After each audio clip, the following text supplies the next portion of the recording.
Good afternoon to all the teachers attending the TDC Teaching Development Conference 2024, organized by SBS Librería Internacional.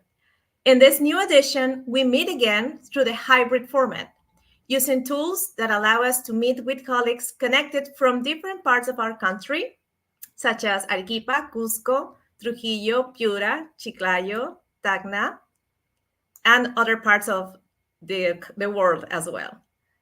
On behalf of SBS Librería Internacional, I would like to thank you for attending this event. We are in a continuous improvement of virtual education, and we are trying to balance our reality to enhance both our virtual and face-to-face classes with amazing tools. At SBS, we have this great opportunity to be in contact with the best publishers in the world.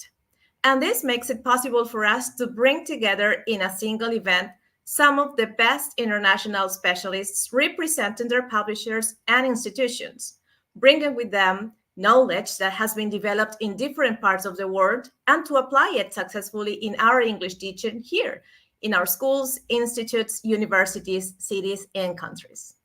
Without further ado, I'd like to invite you to watch the following video with me. Let's go, team. En SBS, Librería Internacional, estamos comprometidos con la educación y la difusión de la cultura a través de materiales físicos y digitales. Somos una de las cadenas más grandes de Sudamérica, orientada a producir y distribuir libros de idiomas, académicos y de interés general, así como bibliografía clásica e imprescindible.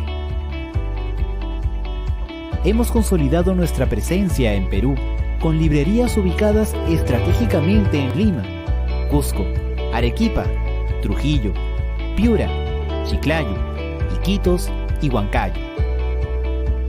Además de una librería online, donde presentamos una gran variedad de títulos que podrás recibir desde la comodidad de tu hogar, gracias a nuestro servicio de delivery a nivel nacional. Además, acompañamos el desarrollo profesional de maestros a través de eventos académicos y capacitaciones gracias a nuestro programa SBS Advantage Docente. SBS Librería Internacional. Soluciones para quien enseña y para quien aprende.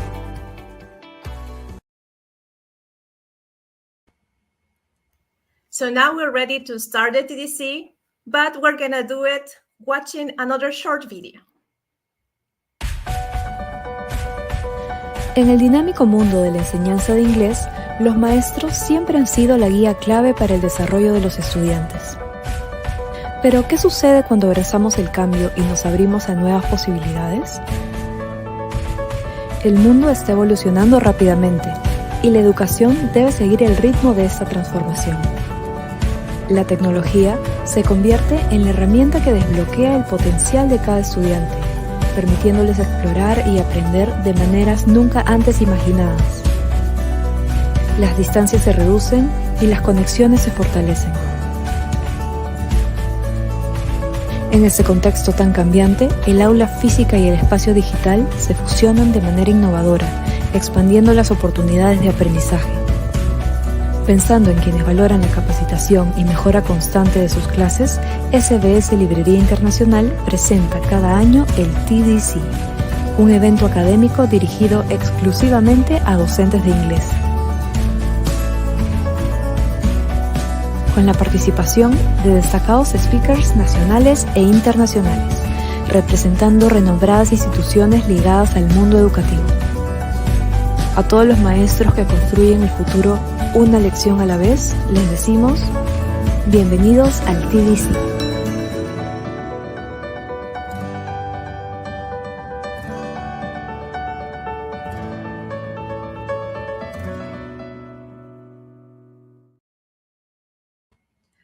Welcome again. And now to start, we want to thank the publisher Cambridge University Press and Assessment for participating in this event. In Cambridge, we believe that language is at the heart of being human, and English can unlock a lifetime of experiences. Together with teachers and our partners, We're here to engage and inspire millions of people throughout their entire learning journey. We help people learn English and prove their skills to the world. Let's get to know a bit more about Cambridge watching this video. Grow, grew, grown. When you grow up, what will you be when you grow up? She grows, she learns, she improves. Her interest is growing. She grows in she will prove herself. She grows in curiosity. She is curious. Curiosity. Her passion is growing stronger. She grows in confidence. She grows in confidence. I will grow in confidence, prove myself, and reach my full potential.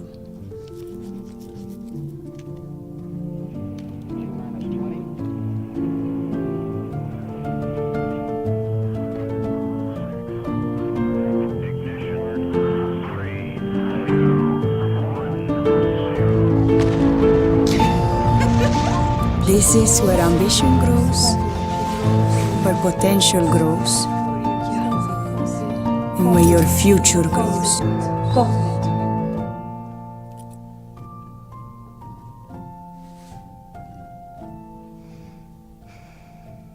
Good morning, everyone. Today we're going to learn about the sky at night. Cambridge is where your world grows.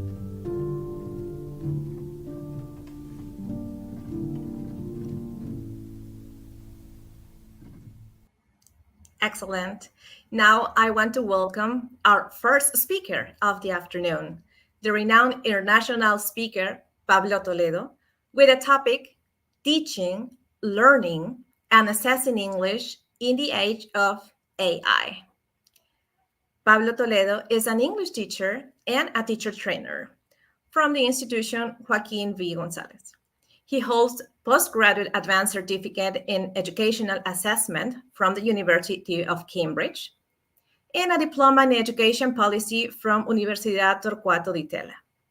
Before joining Cambridge Assessment English, he managed projects in the areas of remote teaching, internationalization of higher education, and language teaching to refugees for the British Council, and led the education department of the Buenos Aires Herald newspaper.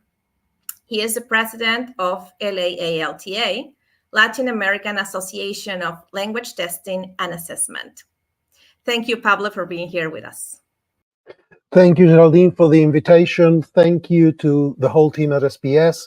Thank you for this very warm introduction. And most of all, thank you to everybody for being here. It's a Friday, it's an afternoon, and a Teacher's Friday is almost as sacred as a Teacher's Weekend.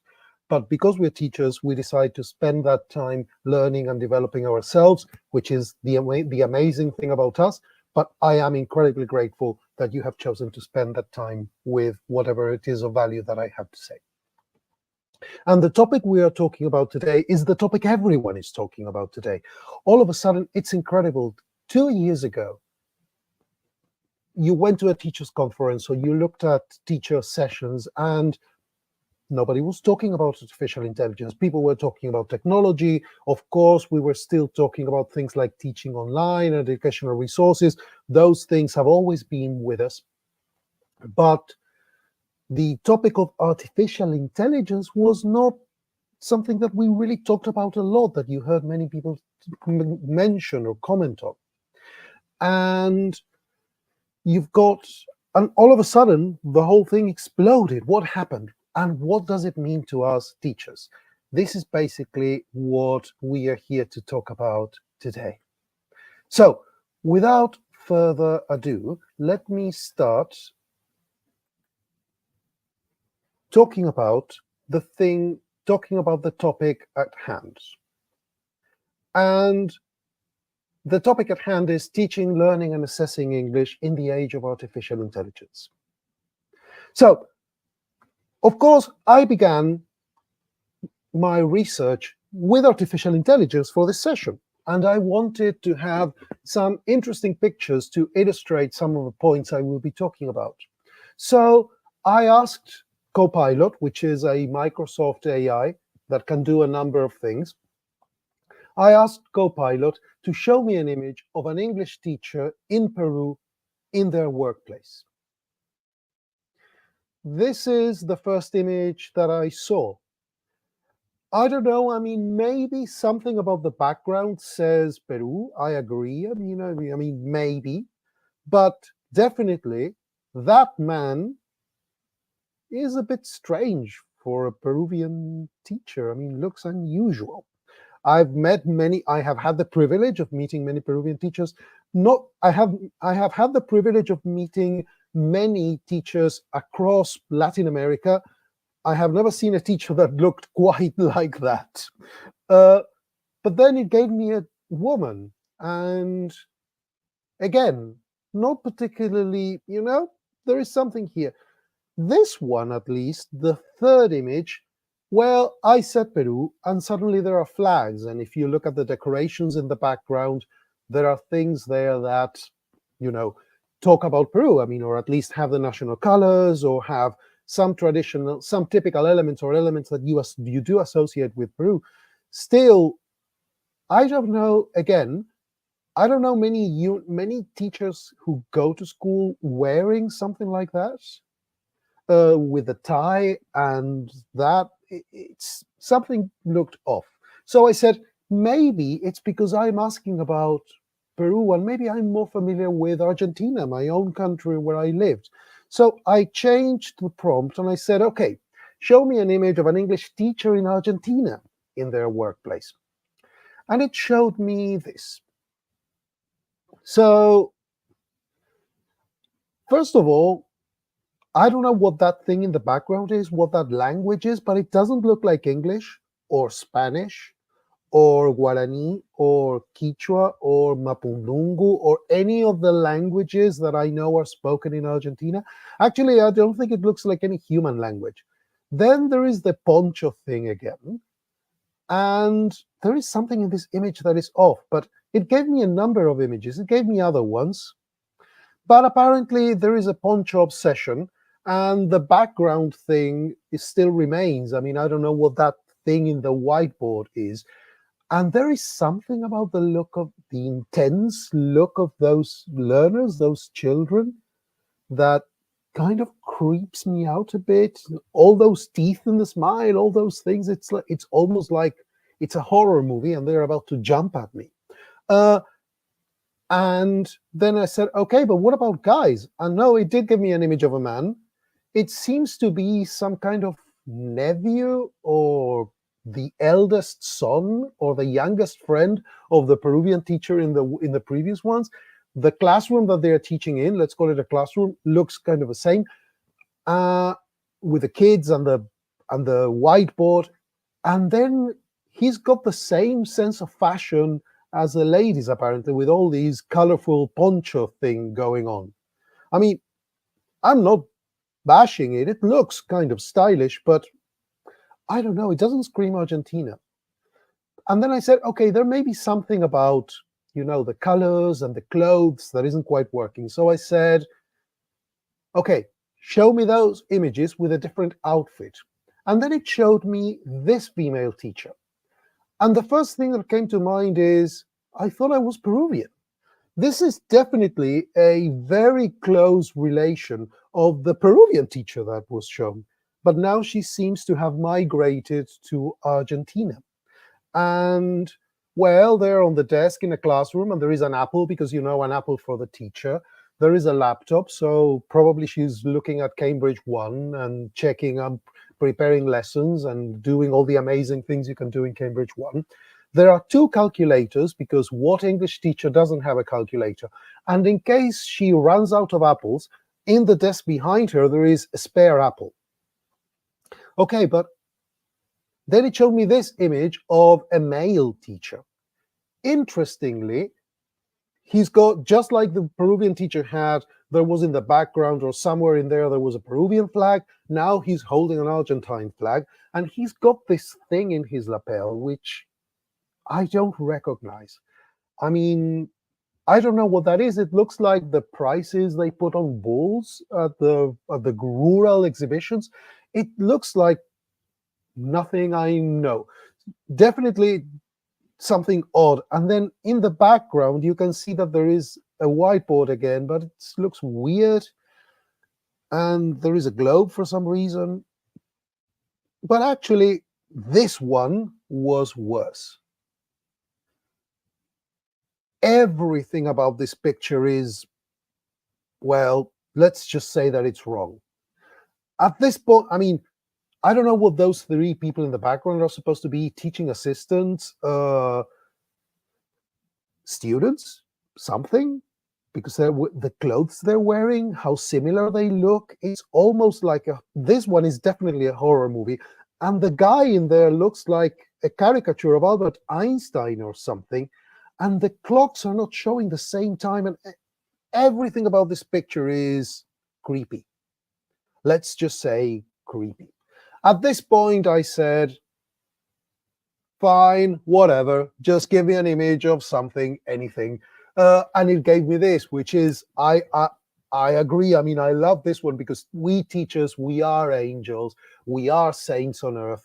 We deserve to have this level of recognition. And of course, but anyway, this version of the angel teacher was my favorite. I have to say, whenever people ask me for an image of an English teacher in their workplace in Argentina, I'm going to go with one of these. And actually, apparently, AI doesn't quite understand the difference between people in Argentina, people in Peru. It's got this view that we are all the same, and in a sense, we are. So this lady could be our image of English teachers everywhere, because, you know, we are worth it. So let me introduce myself. I'm the angel. No, I'm not the angel. But the thing that I did do was ask AI to introduce me. You know, there are things about me that are available online, information about things I've done. So I said, why not ask AI to write about Pablo Toledo, the English teacher from Argentina? This is what AI wrote about me. So I'm a distinguished English language teacher from Argentina, renowned for my innovative approaches in language teaching and assessment. I like myself. I mean, I have a good opinion of my professional abilities, and I think I'm good at my job. I don't think I'm this good at my job. With over 15 years of experience, AI is right about that. I have a little bit more than 15 years. I'm a little bit older than that. I have significantly contributed to the development of modern teaching methodologies. Now, I'm the new Henry Widowson, and I didn't know it, that emphasize communicative competence and learner autonomy. I have authored several influential papers on language assessment. I'm afraid that is not correct. Focusing on creating fair and comprehensive evaluation tools that cater to different learner needs. I would love to be able to say that about me, but not quite true. My dedication to enhancing language education has earned him recognition both nationally and internationally. I could claim a little bit about that. And reading this paragraph really taught me something, gave me a lesson about the secret behind AI. Because where does the intelligence in AI come from? Well, it comes from, when I read this paragraph, I know exactly where it comes from. This was definitely written by my grandmother. My grandmother loved me. She loved me infinitely, and she was so proud of anything that I did. She would have written this about me. No one else on the planet would say this about Pablo Toledo. So all of these things are, of course, this is a funny way to introduce some of the limitations and the limits and the challenges of working with AI and of trusting AI like fully. If I had just used this paragraph, if I just said, okay, AI can go on the internet, look up information about anybody, I'm going to just ask AI questions and take the answers for valid, this would be the description of what I do.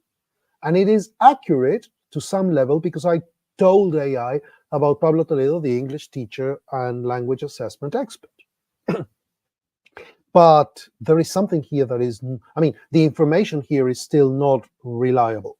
So with this in mind, let's talk about the topic at hand. Let's begin talking properly about AI, what it does, what it doesn't do, what it means, and how it is affecting the way we think about learning, the way we think about teaching, and most definitely the way we think about assessment. I will be talking about the way we approach AI in Cambridge and some of the principles that we have identified for the use of AI in language education. I'm going to present the results of a study that we did in Cambridge, and I'm going to give you some tools and some places where you can go find information produced by Cambridge on ideas on how to use AI in your classrooms. I hope that sounds like a good plan for a Friday afternoon. So let's begin by the fact that learning is changing. If you look at this picture, you identify the people we are talking about. We're talking about learners, we're talking about our younger learners, we're talking about kids. We normally talk about Generation Z, but actually, if we're thinking of kids this age, we are thinking of Generation Alpha. By the way, let's put a sideline on this, because this whole thing about Generation X, the Generation Z, Generation Y, the millennials, it sounds kind of confusing. So I went on a little tangent and I said, what is this thing with generations and which generations have received names? So the first generation I could find that actually got a name to itself was the lost generation, the generation of people who were born between 1883 and the 1900s. And they're called the lost generation because many of them, a lot of them, in the European context, died in World War I, so they are the lost generation, for unfortunate reasons. Then came the greatest generation, the GI generation. The GI is very American focused, and it is the greatest generation because, again, not for nice reasons, this is the generation that fought World War II. Then between the 1928, 1945 comes the silent generation, so I will not be saying much about them or how they got their name. Then, of course, after World War II come the baby boomers. That is the generation of, I'm going to give out a bit of my age, the generation of my parents, people who were born between the end of World War II and 1964, when there was a massive population explosion around the world.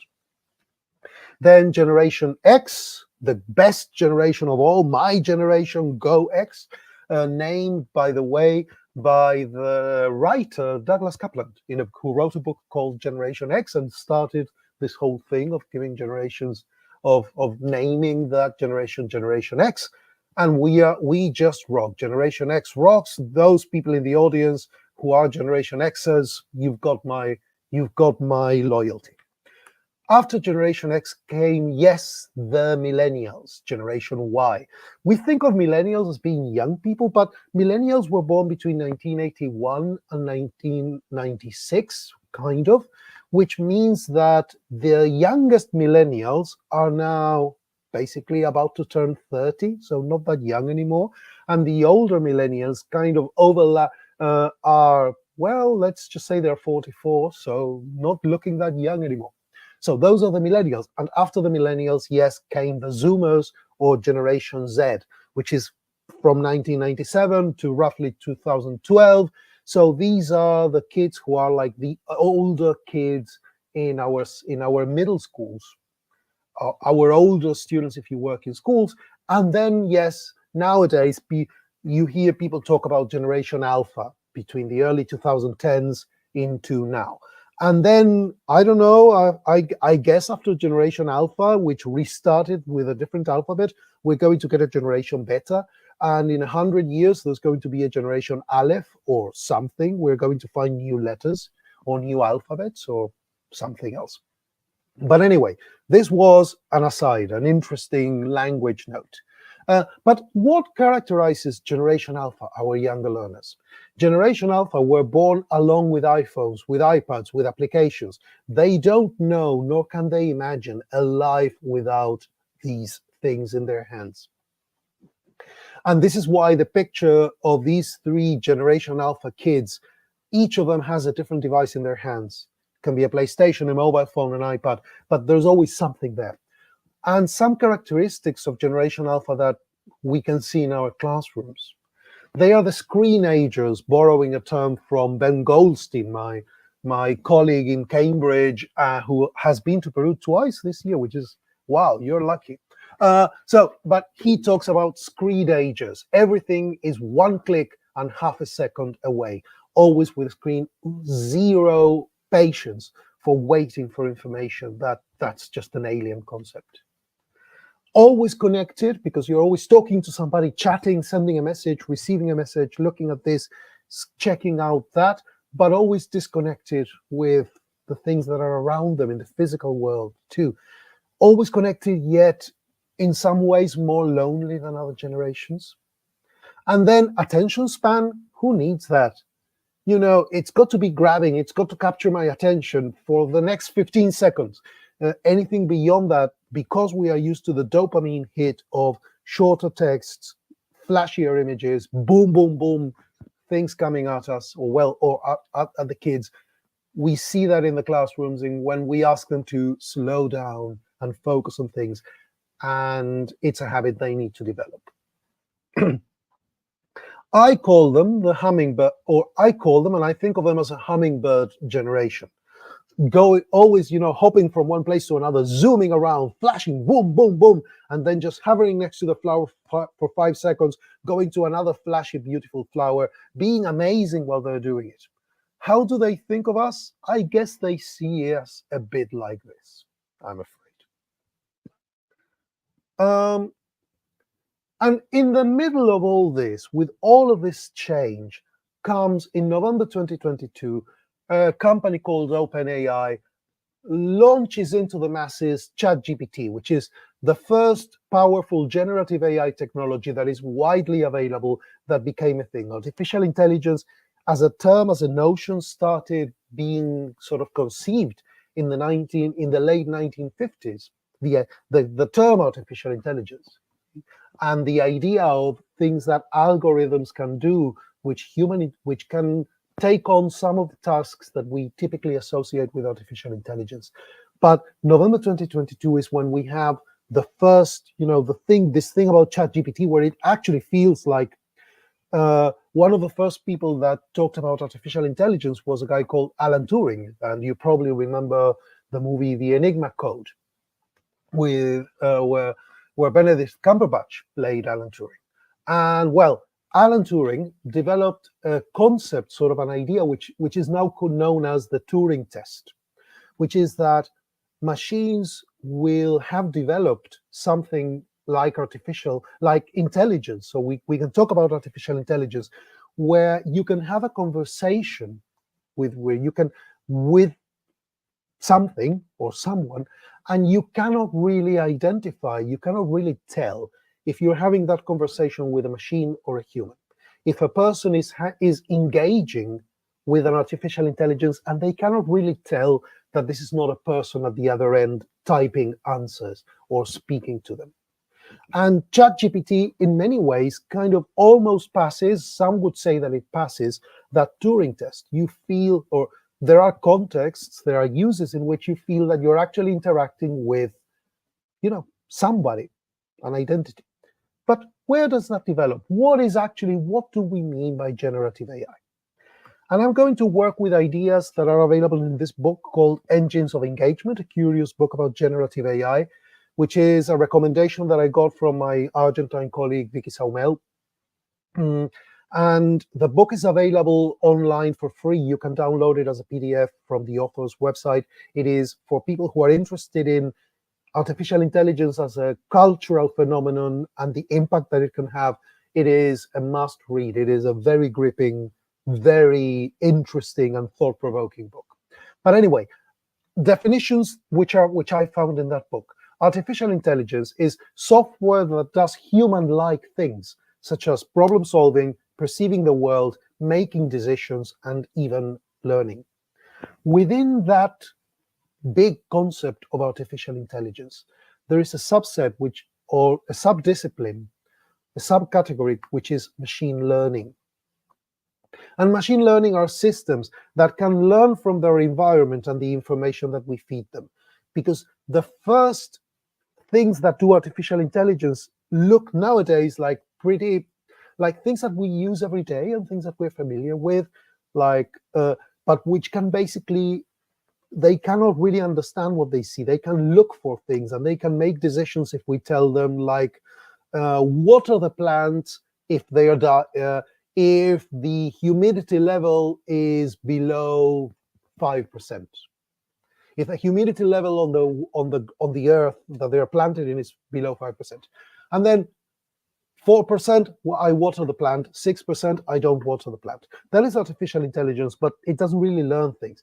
And machine learning is a later development where you can just put a machine there and looking at plants and then deciding without being told below 5% when they should water the plants. Deep learning is a category within machine learning where computers can process unstructured data like digital, with things like emails, social media posts, documents, videos, images. So suddenly computers, artificial intelligence systems are beginning to understand more about just plain information. You can get a machine to go on Facebook and see and say, are the comments that people are writing about these products, are they about my product or my teaching or my country, are they positive or negative in sentiment? Do they think good things or bad things about it? And deep learning algorithms can go and basically identify positive versus negative comments, which is quite a fascinating thing. And then comes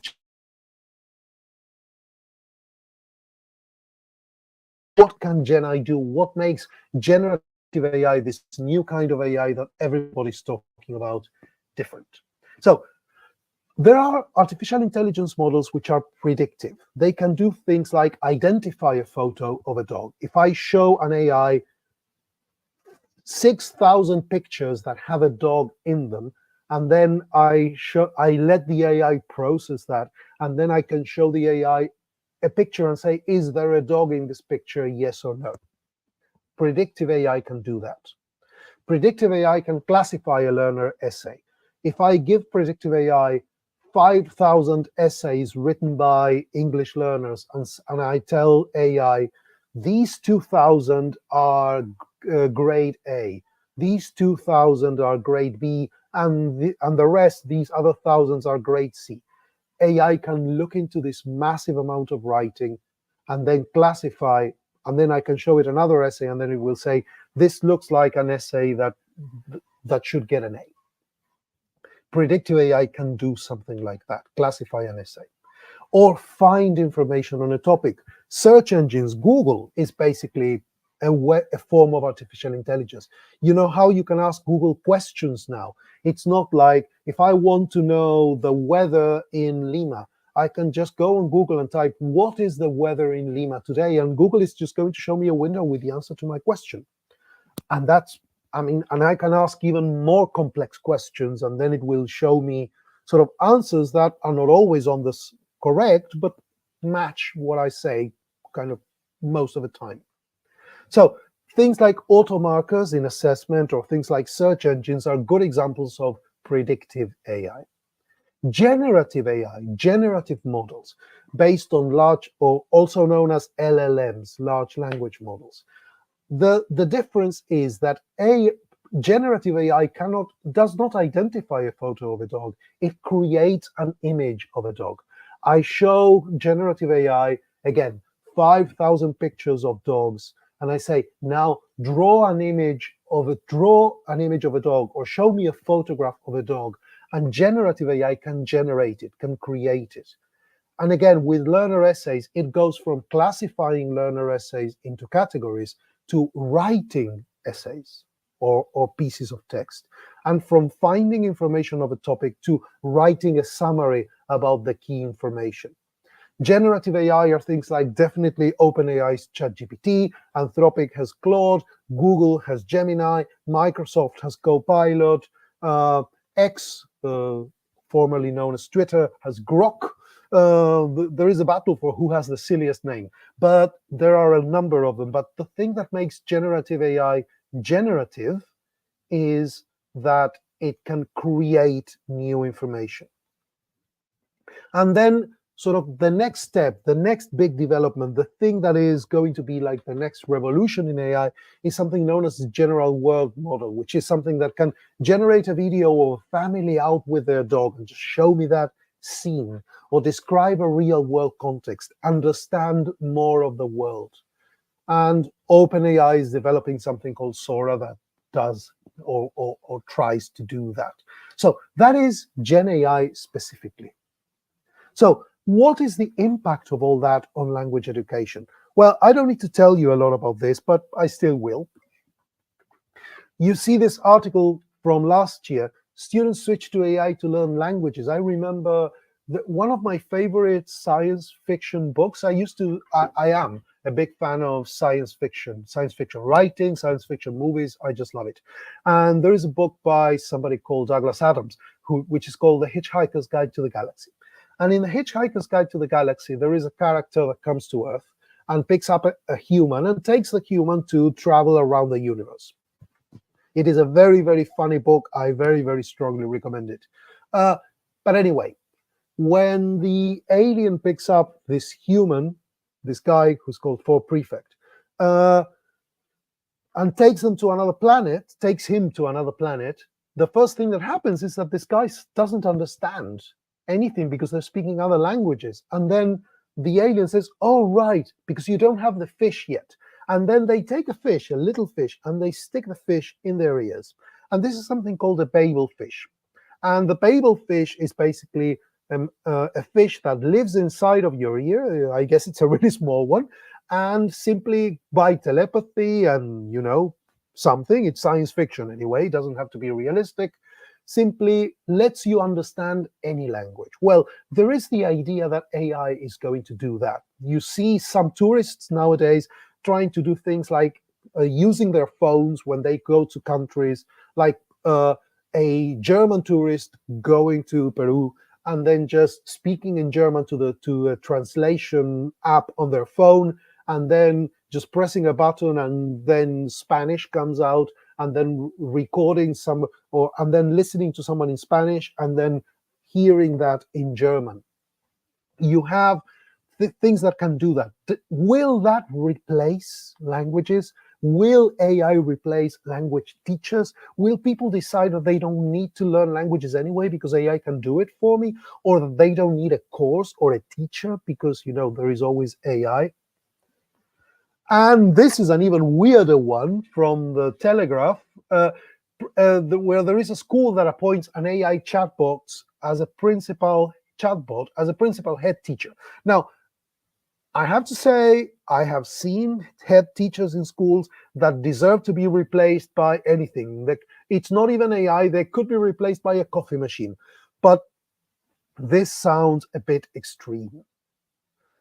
So, which reminded me of something that John Dewey said. John Dewey was a US philosopher who wrote about education.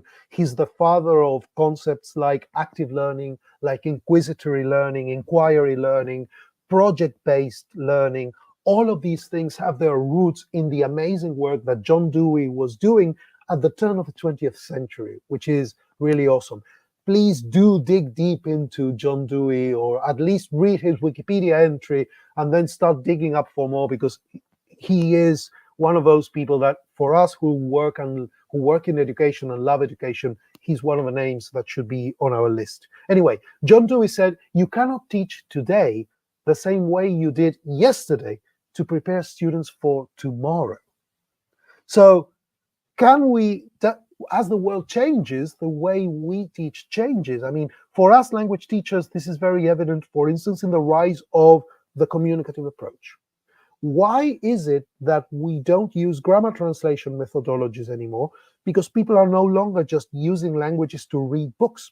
They use languages to communicate, to travel, to interact with other people, using speaking, using listening, not just, reading a book and translating into their own language. So grammar translation is no longer fit for context, fit for purpose. we need communicative approaches. Well, a similar shift seems to need to happen with the rise of new generations, new ways of looking at the world. Why not AI? Arthur Clarke is the original author of the quote, "Any teacher that can be replaced by a machine should be replaced by a machine." So any teacher that can be replaced by AI deserves to be replaced by AI. So with these two ideas in mind, I think the key thing to consider, like the main idea that we need to grasp, is teachers will need to learn new skills while retaining the old skills that still matter in our new contexts. We need to keep the old. It's not that we have to reinvent ourselves from scratch. We need to reinvent some of the things that we do, maybe, yes, but not change everything about everything we do. This is like the calculator moment in language education. The calculator moment refers to the moment where calculators began to be cheap and available to any student. What did maths teachers say about that? Well, there were mathematics teachers who said this is the end of mathematics as we know it. Because, you don't need to add numbers in your head. You just press buttons and the calculator does the work for you. That is going to make people more stupid. That is going to be the end of learning in mathematics. Now, what has actually happened? What has actually happened is that the mechanical procedures of arithmetics, adding and multiplying and things like that, yes, most people, you learn how to do it, but then in real life you do it with a calculator most of the time. And then in mathematics at school, you focus more on things like problem solving. You focus more on analyzing situations. You focus more on higher level mathematical thinking. So is AI the calculator for learning languages? Are we still going to teach learners to write essays in 5, in 10, in 15 years? Is a good question, because now I'm sure you see this with your learners some of the time, that I'm sure pretty much everyone in the audience has received homework from the students that was clearly written by AI, and we tell them not to do it, and it happens anyway. So does it mean that in 5, 10, 15 years, things like an essay, like the essays that we write for B2 First or C1 Advanced, more advanced learners, is that going to disappear?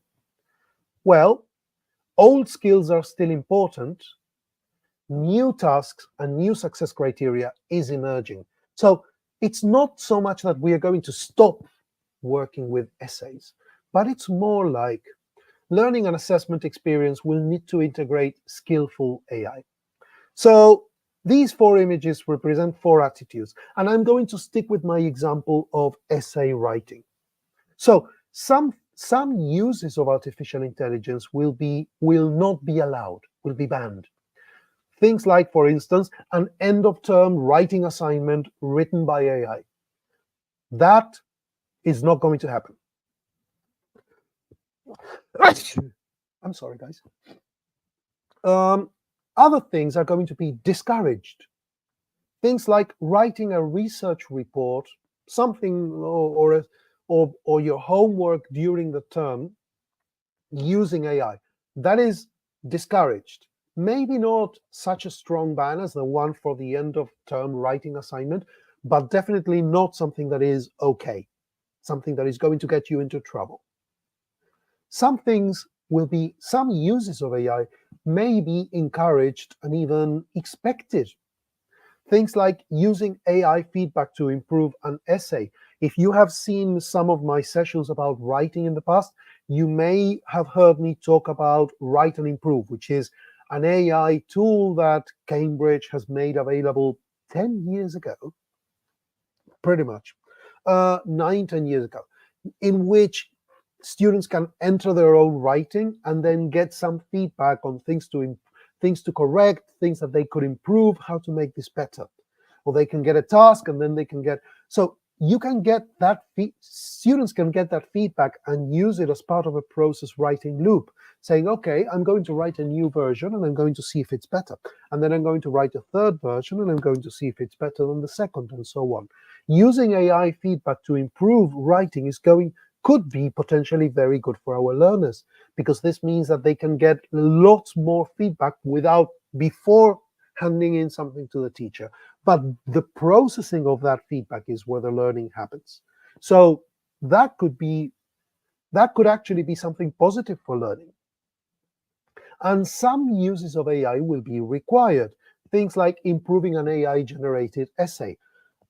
If we look at some of the things that are happening with AI in the workplace, not in education, we see that people in the working world are using AI to write texts, and they are usually pretty bad. So what many people are having to do in real life, in their real jobs, is to know how to ask AI to do things, and then to improve the writing that AI has done to make it better. Something like that in 10, 15 years could be required of people who study English or people who go into the workplace.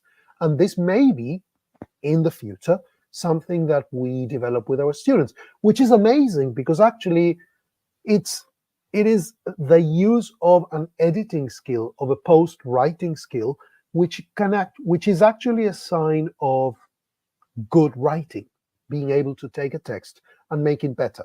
Like in the song Hey Jude, take a sad song and make it better. Well, take an AI text and make it better. Anyway, what are the key principles, the key questions to guide us? Because we are teachers, we work with principles, we cannot do just anything. Well, Gen AI creates opportunities for learning and assessment, some things which are amazing. Like what?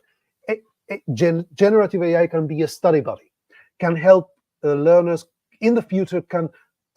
We can use generative AI to develop adaptive learning pathways, things that adapt to the work we do. Actually, in Cambridge, we have adaptive exams, an exam called Linguaskill, for example, or our placement tests. And those are uses of AI to adapt the content. Well, you could see, we are seeing more of that being brought into digital tools for teaching or digital resources for teaching, and that can be amazing.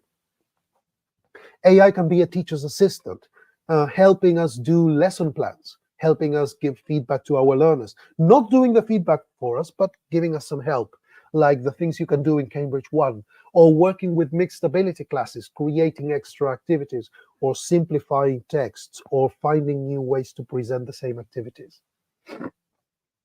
AI can do content creation at speed and at scale. Notice I didn't say at quality, but it can give it. I mean, I'm sure many of you have tried using generative AI to write short texts to bring into the classroom, using certain vocabulary or writing short dialogues or things like that. Then AI can be kind of creative, giving us new images, new texts, new audio, new video. And then it can do new skills like incorporating AI and human intelligence. And it can also increase our legal, ethical, and security concerns. Things like inaccurate, biased, inappropriate context, the concept of a digital hallucination, which is where AI invents, for instance, the biography of Pablo Toledo that you saw earlier, that I showed you earlier, is an example of a hallucination. It's something that is maybe based on reality, but doesn't exist. When you ask AI a question and it says, of course, here it is, and it is not something that exists in the real world. It is something that AI created that is known as a hallucination. Assessment integrity, cheating is a concern, of course. Coursework that I'm sure, like I said before, I'm sure you have received coursework from some of your learners done by AI. And in the context of assessment, that also creates challenges. Intellectual property, the fact that AI is based on the use of copyrighted works and what that means to the ownership of that by the original creators. The black box approach, the idea that AI works a little bit like a black box. It is very difficult to inquire AI about why it does things or what is the reason it did certain things. To explain its work is still something that is not there yet. Environmental concerns. AI can be very destructive for the environment because AI is done by a lot of computers. Every time we ask AI to do something, it generates heat because computers work and they overheat. And then it means that the computers need to be cooled down. And to do that, you need energy and water and clean water.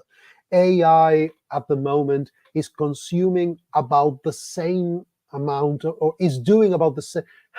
There are estimations that say that AI very soon is going to have the same environmental footprint as the aviation industry, which is one of the biggest polluters in the planet. Just to give you a sense of how much we are talking about. So be mindful the next time you ask AI 50 questions in 5 minutes, that it's got an impact on the environment. And at the end, it's just a machine. It doesn't really understand the real world, and that has a lot of implications. So we cannot just take AI for granted, for like, oh yeah, AI is here, AI will do everything. So there are key principles to guide us. And in Cambridge, we have thought about the following. First of all, we need a well-defined purpose for use. The key question is not whether something in the classroom can be done by generative AI, but why are we using generative AI to write this text, to write this dialogue, to give me this image? Is it really necessary, or is it just that, yeah, it can be done, so let's do it? We always have to be guided by the principles of language acquisition. We should use it when there is a clear value for learning, not just as an easy tech shortcut. We need to become, yes, AI-ready teachers. We need to upskill teachers to use generative AI successfully. So we need to learn more about how to use it well so that we use AI and AI doesn't use us. Then it's going to transform assessment, yes. But transform assessment, not the way you're thinking, which is, oh yeah, everyone is going to cheat in the exams. But AI is going to enable moving away from the idea of what we call learn, stop, test. Like the idea that I teach, then we stop learning. I teach, you learn, we stop learning to take a test. No, we can integrate learning and assessment in really powerful and practical ways, using AI to capture a lot of information, for instance, from platforms like Cambridge One, the Cambridge digital platform to support our course books, to complement our course books. If there is AI behind that, and there is, then Cambridge One could become, sooner rather than later, a form of assessing your students as they learn, and can give you input and feedback and show you things so that we teachers can make our own decisions with a lot more data at our fingertips. And then, but for all of that, we need clear policies. Educational and institutional policies which explicitly address issues around the ethical and safe use of AI in the classrooms, so that we know where we are, what is okay, what is not, and our learners know it as well. At Cambridge, and here is a QR in case you want to look for it, is we have developed this publication on English language education in the era of generative AI, our perspective. And these are some of the key principles that we highlighted. I'm just going to go over them really quickly because I wanted to go and look them up in the original text. First of all, and these are the principles, by the way, that we use for our work with AI in Cambridge for you and your students. First of all, we are clear about the role of AI in our approach. When we use AI, we tell everybody and we are clear about what we do it for, how we do it. We make sure that there is always human input, regardless of whether it's learning or whether it's an assessment thing. All of the work that we do, that we are developing, all of the research we are doing is based on the principle that we are always going to have human input. If it is assessment, we have human in the loop. We have AI assessing something and highlighting things, and then a human going over that, for instance. Then we use Gen AI to support language teachers, to consolidate, to help, rather than to replace the role of educators. We do not believe in Cambridge in a world where education is going to happen without teachers with AI. That is, we are not working towards that at all. We don't think that is a future. We don't think that is education. We ensure that quality, diversity, and equity are maintained at all times. Then we maintain the quality and the scope of our language assessments and learning resources. We don't do just anything before anything goes to you, to our markets, to our users. We make sure that it is better than the things we are doing now, which is the reason why we are taking our time to launch things with AI. We are not just throwing things in the air like, yeah, now with AI. Our first question is, we're going to take all the time we need to make sure that this is better than the thing we are doing now. Then a commitment to protect privacy and data of learners, and then clear and ethical guidelines about the work we do, how we do it, including the intellectual property and the data protection risks. This is the Cambridge approach. This could be, I invite you to look at this, to read it. It's not very long, but just to get some ideas of how you can adapt this to your classrooms. Some of these principles can be used for guidelines that we use with our learners, that you use for yourself, that you use in your school, that you to have a conversation and a mini debate with the teachers in your school about how can we use this properly. Now, a quick side note on how English language teachers perceive and use generative AI. We did a bit of research, and what you see here is, so when we had data and insights from surveys and focus groups with teachers from around the world, this was last year, in between June and August, September of 2023. We asked 386 teachers in 70 countries, and as you can see here, you see the bubbles in the places where the dots in the countries there where we had input from, and the size of the dot is basically the amount of teachers or the percentage of teachers, and you see that there are teachers there from Peru, and it's a big-ish dot, so it's a considerable dot. So what did the teachers tell us? First of all, only 14% of the teachers told us that they are not at all familiar with generative AI, that they were not at all familiar. So basically, almost nobody, or a very small percentage, of teachers is not at all familiar. Some are neither familiar nor unfamiliar, or somewhat familiar, but that means that 76% of teachers have had, 86% of teachers have had engagement with AI. 71% of the teachers told us that they used AI weekly or monthly, which is very regularly. 73% of the teachers do not believe that generative AI will replace teachers as the main educator. Good, yes, we have a job. And they believe that uses will be for things like generating and adapting materials, reviewing student work, providing feedback, generating more and new ideas, and creating tests. One teacher told us that it's like a team member you can count on even on a Sunday afternoon.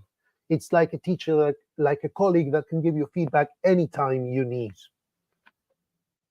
Someone to exchange, to bounce ideas off of. Generative AI challenges that were mentioned in the interviews that we did with teachers are pretty much the same ones we've been talking about so far. Misinformation and blurring boundaries between truth and fiction, cheating and plagiarism, less critical thinking, students' over-reliance on generative AI, using it so much that, not being critical at all and just using it for absolutely everything. The quality of generated output, including the bias and hallucinations, not being good enough. Unequal access to technology, the digital divide, that there will be a difference between students who have the resources to use AI and teachers who don't, and learners who don't. And then the need to safeguard students' data and use. And then the language level of generative AI output was also mentioned as a challenge. We heard things in our research like sometimes students tend to look for answers on ChatGPT instead of analyzing and thinking critically, from a teacher in Ecuador. Or somebody in Kenya saying there are students who have no access to AI and feel they are disadvantaged. And then institutional policies are not always transparent. 36% of the teachers are unsure whether their school or institutions allows the use of AI. 34% reported that they are allowed to use it, and only 5% that they are not allowed. But the biggest number of teachers, the biggest group, is the teachers who are not sure whether their institution is okay with using AI or not. And then there is a lot of interest and enthusiasm. 85% of the teachers felt enthusiastic to learn more about generative AI. So what can you do? Now let's get more practical. What can you do to stay ahead of generative AI? Remember always that education is a human business, but we need to become AI ready. So first, we need to understand what generative AI can and cannot do. Generative AI has information and data, not knowledge or intelligence. So strengths, things that generative AI can do well: generate and adapt reading texts, create audio for listening practice, summarize information, provide feedback on student essays, write in different genres, generate creative ideas, combining things, giving me 5 different options for something, and then we choose or we use those as springboards to develop our own. We can use them for brainstorming on writing activities, for instance. And then it can help us do things like create quizzes, but I didn't need to tell you that, teachers. And then limitations, things that AI is not great at. Develop content at CEFR levels, because the Common European Framework is not about how many words there are, or is this an advanced word or an elementary word. We do use those guidelines, but the Common European Framework is a framework of competencies. It says that somebody has a B1 if they can do this, if they can write that, if they can understand that. And then AI is not great at handling interpretation of meaning. So things like writing a text that displays the features of B1 or B2 or C1 is something that generative AI is not reliable for. Trustworthiness, you can't trust it really. I mean, you can trust it, but always make sure that you double check. Asking questions about current events, because generative AI is based on databases that are not updated live. So if you ask AI what happened in China today, AI doesn't know it, because for AI is based on information from 6 months ago. And then the consistency of output. You ask AI the same question 5 times, you're going to get 5 different answers. Some of them are going to be good, some less good. So, very, very quick side note on how to write a successful prompt for AI. First of all, if you always include a role description. What should the answer be like? In our case, begin with things like you are an English language teacher, meaning that AI is going to give you an answer that looks like it's written by an English language teacher. Give it an instruction like write, explain, edit, show me, draw. Be very specific. Always provide contextual information, but if you are using your students' learning or your students' data, the answer is don't. Just don't. Anything that goes into AI becomes the property of ChatGPT or whoever, and then basically any data about your learners, like their names, their ages, their something, you are giving that to the AI makers, and it's not something that we should be doing with minors at all. Anyway, like for instance, in this case, the context could be the focus of the class is developing a presentation on unusual foods. Then input content. If you want output that looks like this, you can say, this is the article I would like you to summarize, or this is an example of the kind of text I want you to write, and then you quote it. Give it examples illustrating what the output should look like. And then cues and format, more information if you want the format, the style of a tone, if it's going to be a bullet point list, it's going to be like a drill with gaps, it's going to be use language appropriate for beginner learners of English, and then allow questions. Ask AI to ask you questions if you are not sure, or tell me if you don't know something, and then AI is going to ask you for clarification on some things. These are just some quick ideas on how to write a good AI prompt that is going to get you where you need to go. Generative AI can help teachers work smarter, not harder. This is the US Department of Education calculated that teachers work 50 hours a week. And then these are tasks, and then these tasks, class preparation, evaluation and feedback, professional development, administration, take up this amount of hours. And then these tasks, which are more like the things we do at the classroom, in the classroom, take this amount of hours, which means that only 49% of the time that teachers in the US used. And this seems representative of a lot of the teaching contexts I know. Less than half the time is used in direct interaction with our students, which is the specific thing that we will never be replaced for.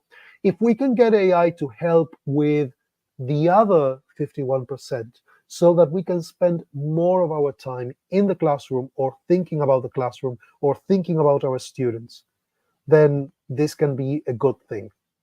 The 5 hours of administration, for instance, they shouldn't even be there.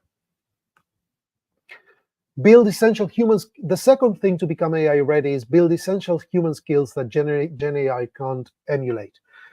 At Cambridge, we have the Cambridge Framework for Life Competencies. I'm sure you've been to Cambridge sessions on this. If not, we are always doing them, but these are the Cambridge Life Competencies which are present in all of our materials and which guide our work. Things like creativity, critical thinking, digital literacy, learning to learn, communication, collaboration, emotional development, social responsibility. These are, according to the World Economic Forum, the top 10 skills of 2025. What are companies, employers looking for in their employees? They're looking for things like problem solving, self-management, working with people, technology use and development. And if you look at these tasks, they match the life competencies, the soft skills, the core skills very closely. So all of these meta skills are going to remain important, and they're going to become more important than ever. So the more we work with these, the better for us and our learners. And then the last thing is, we need to learn together with our colleagues, with our students, with our kids. And an idea for that, for us to learn together, is we have produced in Cambridge this Gen A Idea Pack, this generative AI Idea Pack for English language teachers. You have the QR code there. These are 46 cards with ideas for all ages, all levels, with things like classroom activities, professional development tips, and more. It's a free download at the World of Better Learning blog, and you have here the QR code to download it. And if you want to find out more about what Cambridge is doing, these are some, you can find more in our blogs, position papers, podcasts, webinars, and the best way to find it is in our World of Better Learning site, which is at cambridge.org/WOBL, wobble, World of Better Learning. And then I mentioned before Write and Improve at writeandimprove.com, developing better writers with AI the Cambridge way. So I told you about how Write and Improve is a great example of how you can use AI to help our learners develop their very human skills. So the trick to it all, and just to wrap everything up, is to strike a harmonious balance. Is this what learning is going to become? A kid with their computer like pandemic, in their pajamas, at home? Or is this experience still going to hold value? We believe in Cambridge that learning is a social and emotional experience, and that we must use artificial intelligence to augment human intelligence. That this is the secret. This is a person called Emily M. Bender. She's a US linguist, and she works at the University of Washington, and I respect her thinking about AI a lot. She was invited by the Congress, by the US Congress, to talk about AI in government, in legislation. And this is what she said to the legislators, to the Congress members of the US. My hope is that our representatives are critical consumers of information about this technology and not falling for the narrative that this is moving too fast for regulation, for laws to keep up. Your job is to protect rights, the rights of the people, and those aren't changing so fast. Pablo adds, I'm going to remix Emily M. Bender, and this is going to be my conclusion for today. My hope is that our teachers are critical consumers of information about this technology and not falling for the narrative that this is moving too fast for teaching and education to keep up. Your job, my colleagues, teachers, is to protect learners, and those aren't changing so fast. We are not going to be replaced by AI. We're going to to find new ways to use AI better. So these are the ideas I wanted to share with you today. And now I'm going to ask my good friends at SBS to tell me, are there any questions that you've identified in the chat or any comments? Because we've got a couple of minutes to go over them.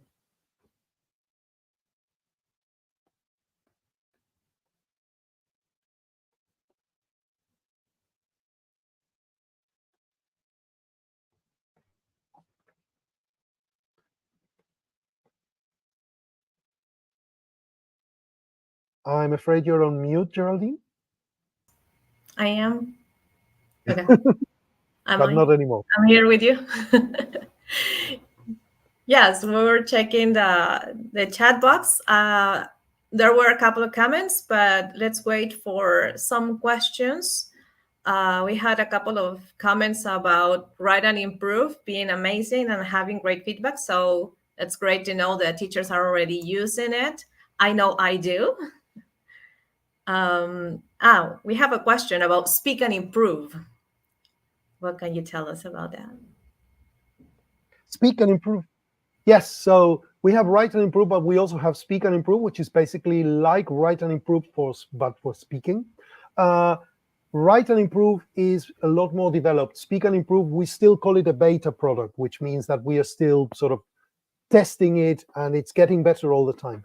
But Speak and Improve gives your learners tasks for speaking. They speak into the computer with a microphone, and then they can get feedback on what they said, how they said it, etc., etc. So this is also an excellent tool. It's not as complete as Write and Improve yet, but it's getting better all the time, like the Beatles song.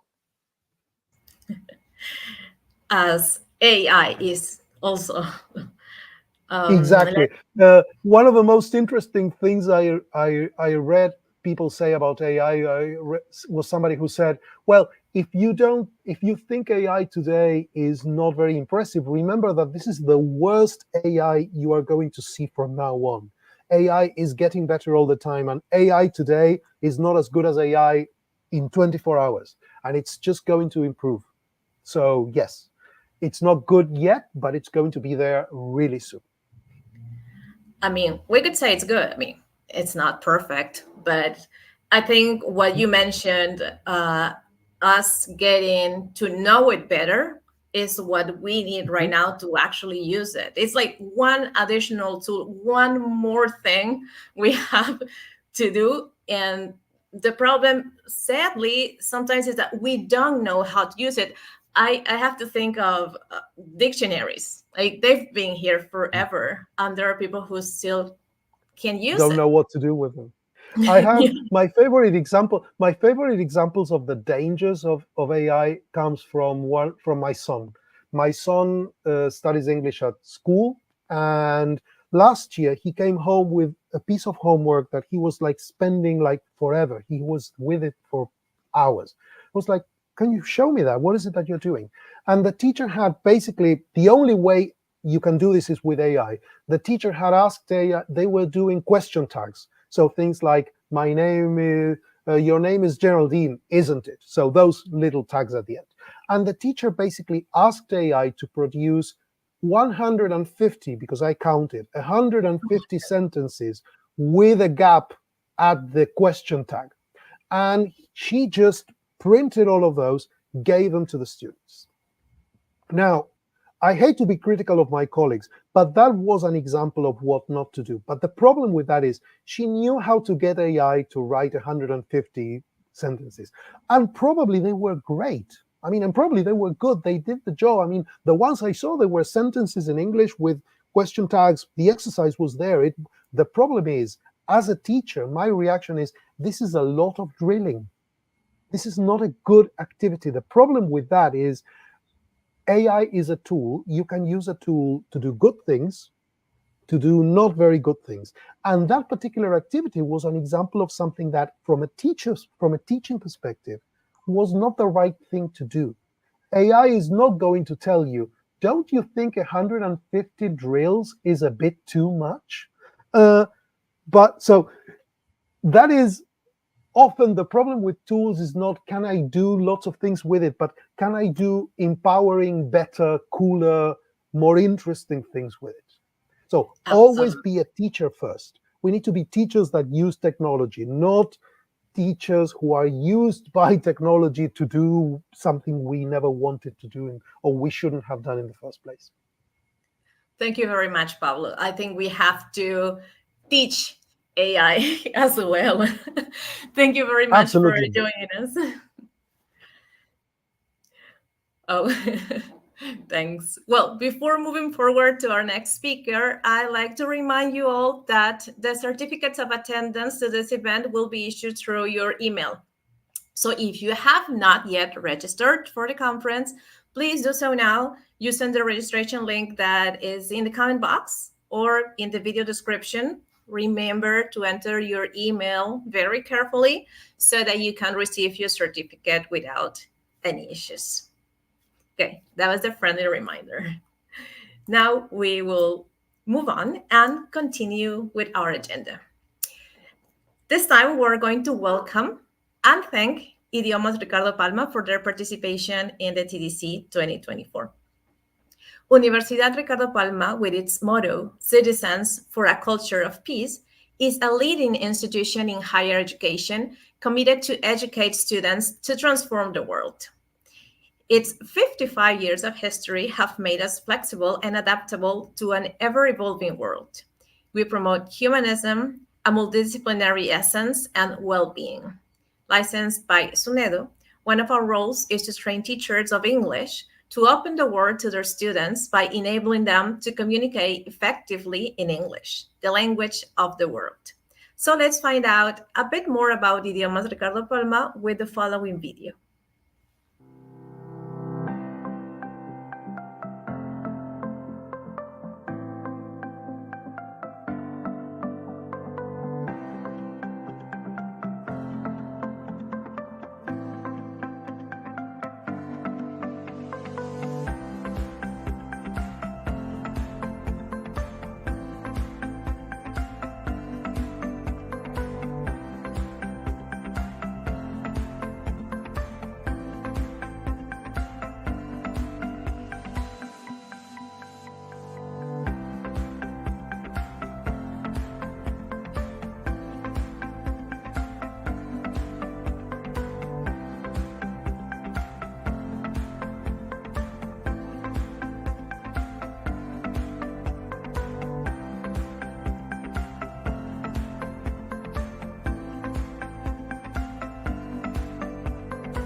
It is a great pleasure, personally, to introduce to you the renowned specialist, Diana Bermudez, on the subject, benefits of virtual classes and what tools to use.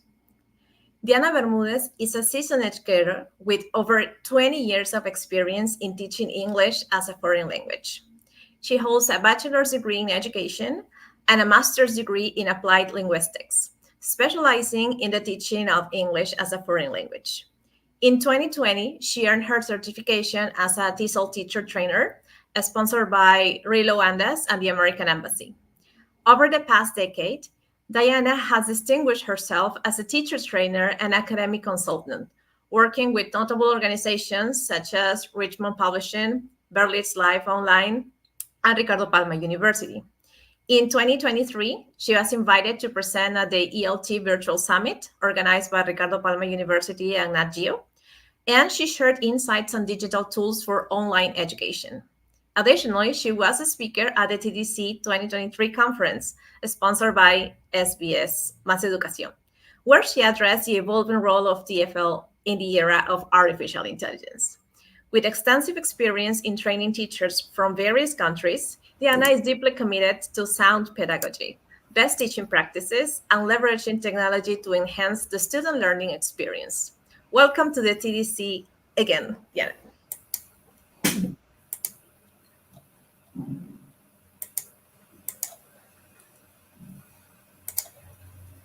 Hello, it is a pleasure for me to be here.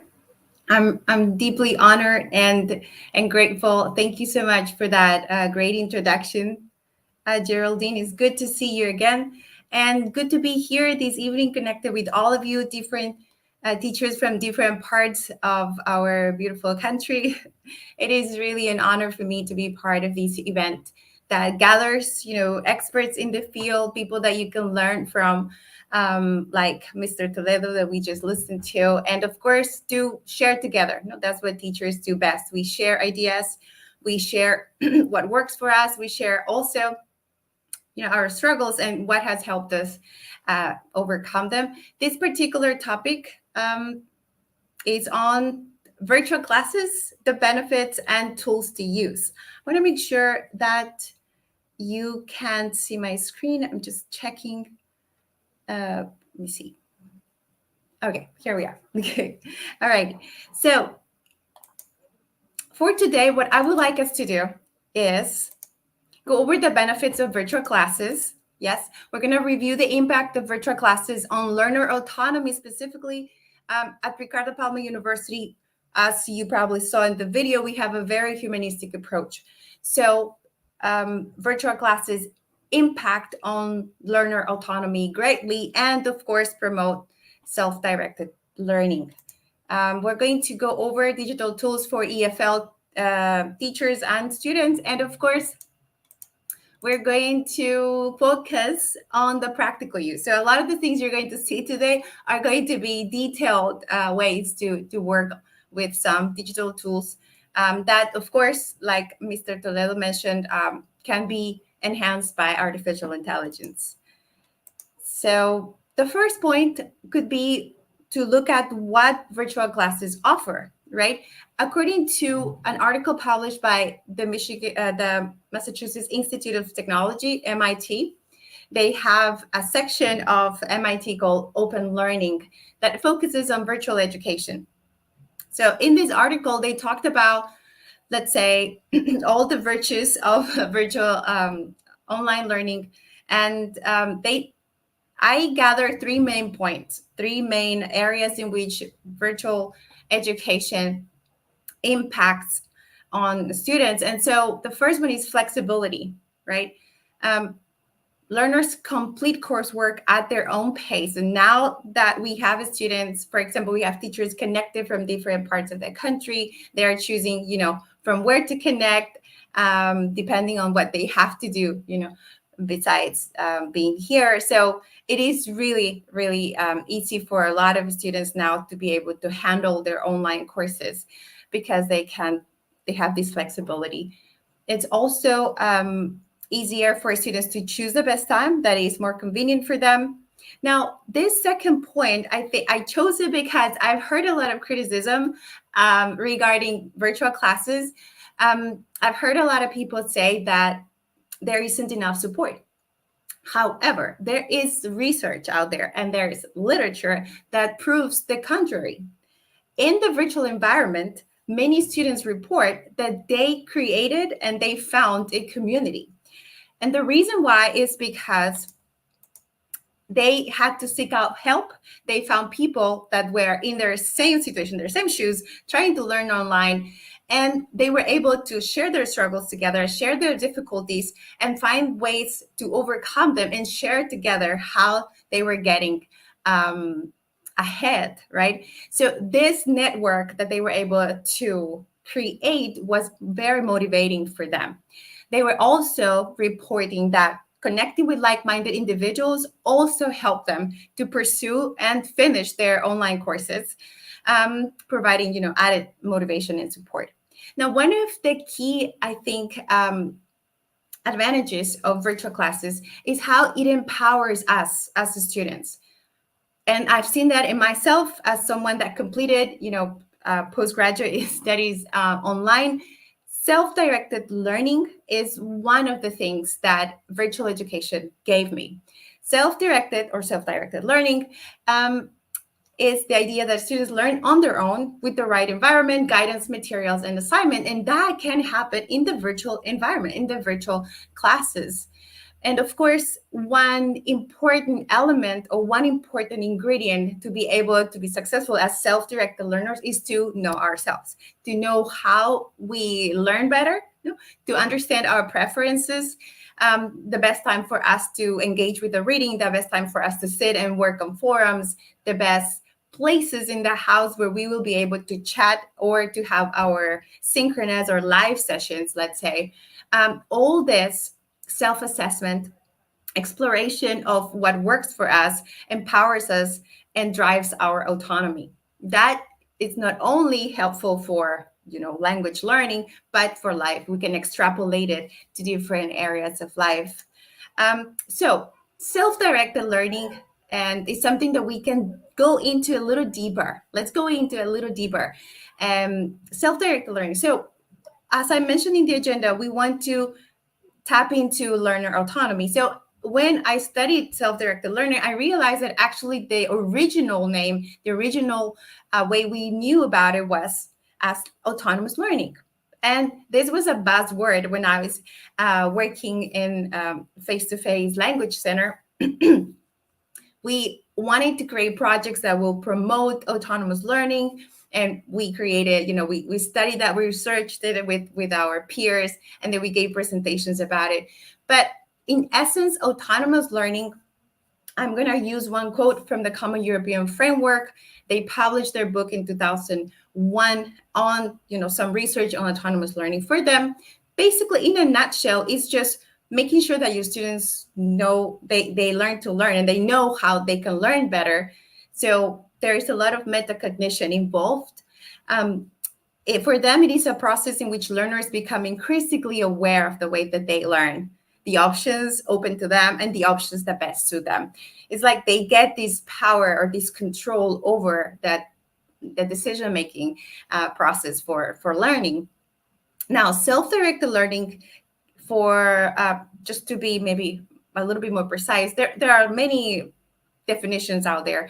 I chose one from the Metropolitan College of New York that says that learning, self-directed learning, is the learning process that helps the students develop the skills and confidence needed to learn in all environments. So if you want to succeed in life in general, you should be a self-directed learner because you need the skills to tackle all things that life may throw out at you, right? So I think this was a very good umbrella term, not to develop the skills that we need to confidently, face the world, face learning that we need to undertake. Now, this, like I said, is not only for language teaching, but it is true across the different fields. Like, for example, the National Library of Medicine, they conducted a research also on self-directed learning in medical school. So for them, students, self-directed learning students initiate the process by setting learning objectives. This was new for me because I set the objectives for my students, and also the place I work for, they set the objectives for me. However, working in the online environment, I have noticed that many of my students come with the specific objectives they have for themselves. They tell me, I'm going to travel, for example, I'm going to travel next month, and I need to make sure that I can handle these type of conversations because I'm going to meet 3 people, 3 key sales managers, for example. So these self-directed learners that I have had to work with, they showed me and they proved that, yes, these self-directed learners, they have their objectives very clear. They identify assessments that allow feedback. And of course, they identify resources to help them reach their goals. Definitely empowered individuals, right?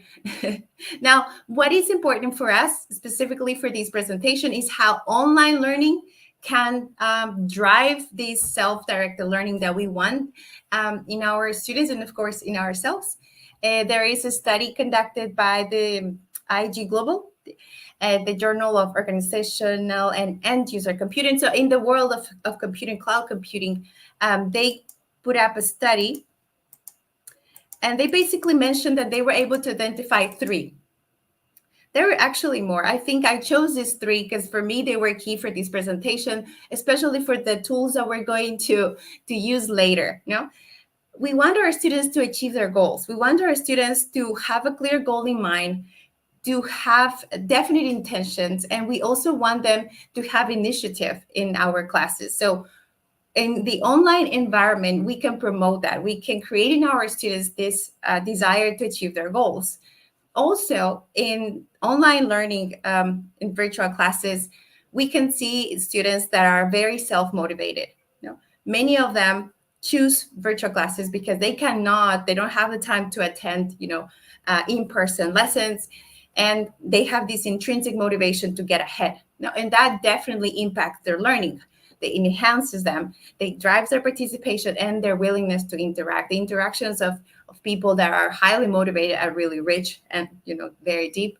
And the other important thing is the strategies.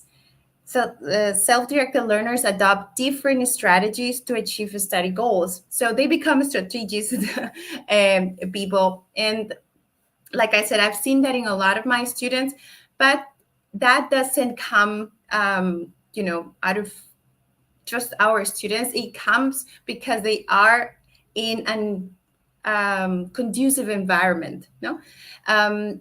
We're going to look at the environment that we need in the virtual classes so that our students could become goal achievers, self-motivated, and to manage all these strategies.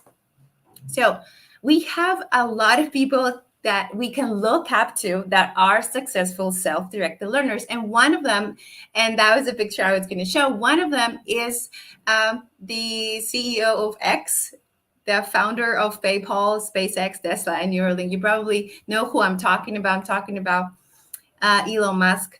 Elon Musk is probably the epitome, right, of a self-directed learner. He is a self-taught engineer, a coder who learned from books, and he is an advocate of online courses. He learned a lot of engineering through online courses and mentors. I thought it was very important to bring this example because he embodies what a self-directed learner can become, right? A risk taker, a problem solver. And of course, he's not the only one. There are many examples out there. To summarize what virtual classes can stimulate our students to become, students can become self-directed learners like Elon Musk and many others, problem solvers, and like I said at the beginning, part of a community that is very motivating. They learn skills to manage time and resources. They have motivation for goal achievement. Now, the problem-solving part is also something that I experienced myself as a learner. I was taking different courses. I have taken different courses online. And there are struggles that we face. For example, sometimes we don't find the best way to work on an assignment. We need more information to understand the requirements of an assignment. Sometimes we don't find enough information to be able to answer questions. And that prompts us to be creative, to go online and ask questions, look for people that have experience in the field that can help us. So all these need and necessity to be able to find answers helps us, develop the skill of problem solving that is essential, right, for the 21st century. And again, this also makes us part of a community that is now also international. Now, I have colleagues and friends that I studied with that are all over the world. We're still in touch, and we help each other a lot whenever there are questions regarding, best ways to correct the students, or sometimes we discuss, alternatives for pronunciation, how to help our students with their pronunciation. Like I said, there are many people that have become very successful from just virtual classes, online learning, while they were pursuing, or they were, pursuing different things in life. Nelson Mandela, he was in prison while he was also completing his distance education. Back in the time, it wasn't online. But for example, Venus Williams, she was playing tennis and participating in different matches, she was also working on her business degree, and she got it. She became a businesswoman, graduating from an American university, but she completed her studies online. And so she is when you hear about her story and you read it, you realize that, yeah, she overcame a lot of problems and struggles when she studied online, but she also enjoyed the process of learning at her own pace and, managing her time and life at the same time, right? Alrighty. So the virtual environment, like I said, the main objective or the purpose of our virtual environment should be to transform our students from a passive role into a active role. Yes, we want our students to be active. And of course, everything that encompasses the virtual environment can help our students different ways. Study from different, language centers or schools that provide virtual or online lessons. They say, for example, that one of the benefits or one of the characteristics of the online environment could be customizable teaching. There's more increased inclusivity, and this happened to me that I was able to teach one time. I was teaching English for Ricardo Palma University, and I had students from Amazonas, and that was the first time that I was able to teach someone living in Amazonas. That was a very rainy area, and she had struggles with rain, a lot of rain, and so she had connection problems. But she told us that she would have never been able to take English lessons with Ricardo Palma University if it hadn't been for this virtual environment that was created. So inclusivity is definitely a plus there for virtual classes. The comfort that you don't need to be sitting down now. You can choose if you want to have your stand-up desks, or the comfort of any part of your house. There is also cost saving. Of course, you want with virtual learning, there's a reduction in the cost when it comes to transportation, maybe materials. Interactions with people outside of your community, improved accessibility as well. And of course, the one that I mentioned when we talked about Venus Willem is managing your resources, right? Your time and different things that you have to also work on. It makes it more manageable when you are the agent and you can make decisions about when, how, and why to study. Alrighty, so having laid the foundation for the benefits that the virtual environment, virtual classes can provide us teachers that want to study, and also for our students, we can go into the practical aspect. So we have a lot of resources as teachers. Our virtual environment, like we saw Mr. Toledo, he mentioned that in his presentation, he mentioned that AI has definitely entered, the picture to provide so much support to teachers and students. And we can harness that in the best way to help our students reach their goals. So we're going to go into the resources that we have available for the virtual environment, especially the ones that are powered by artificial intelligence. So for teachers and students, AI-powered tools that we can use in a practical way. Before we get started, what kind of AI-powered tools do our students need? Think about it for a moment. My students, one student recently asked me for an app that could help him improve his reading. He doesn't use a lot of English at work, but he needs to read. He wants to stay in touch with the language, and he feels like reading is one of those. And he wants to read something that is not too difficult, he's at his level, and something that is, digestible, something short, not the news article that is, like, 5-6 paragraphs long, but something short. And I found the right app that I'm going to share with you in this presentation. But so tell me in the chat, if you will, what do your students need and which AI tool? I know you mentioned, and some of you mentioned in the chat, speak and improve, for example. So speaking definitely is one of those areas that our students need help with. But what else?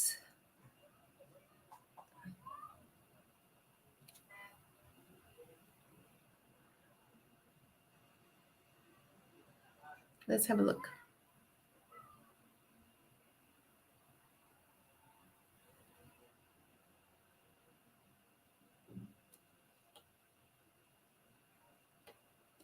Okay, I'm going to wait a little bit and see. Okay, Gracia, thank you. Fluency. Thank you, Gracia. Good job. So fluency for Gracia and Ariana pronunciation. Thank you so much, ladies. And grammar. Okay. So let's get started with one that Ariana mentioned. Yeah. And before we get into the practical use, we are going to just be mindful of the considerations. Yeah. When we want to teach pronunciation, British Council, for example, tells us that we need to look for tools that are going to help our students listen so that they can imitate and then, of course, speak. We need to find tools that are going to allow students to record themselves so that they can see if they are imitating the sounds correctly. We need to find a tool that is going to help our students learn the symbols, because that's not something that we do in Spanish, and that's something that helps the students improve, especially segmentals, right? And we need to find a tool that's going to help our students focus on confusing sounds that we don't have in Spanish. And I found the artificial intelligence tool or AI-powered tool just for that. It has the option to listen and speak, record yourself, learn the symbols, and also focus on confusing sounds. I'm talking about for now it's free, and I've used it a lot. My students are using it right now, and I'm sure it's going to be helpful. One important consideration before I show you is that as teachers, and this is something that also Mr. Toledo said, we need to be very, very clear in our instructions and directions. So I'm going to try to do that just now. I'm going to try to give you very precise instructions on how to use it, model how to use it, so that then you can learn it yourself, learning well enough, so then you can show your learners, right? And of course, when it comes to pronunciation at lower levels, we need to encourage our learners to develop their listening so that they can identify sounds and imitation, right? A lower level imitation is the key. So let's go with this. This is called the Speech Ace. So we're going to go to speechace.com. I'm going to go in a minute. I'm just going to walk you through the steps. So it is an AI-powered website now that focuses on pronunciation and fluency. You're going to click on the Try in Browser. It does not require to create an account for this part. When you click on Try in Browser, you're going to see something like a dashboard or a learning path. And it's going to have free resources for pronunciation at 2 levels. There's one, let me see if I can highlighter. One for level 1 over here, and then one for beginner level over here. There we go. And let's see if I can go.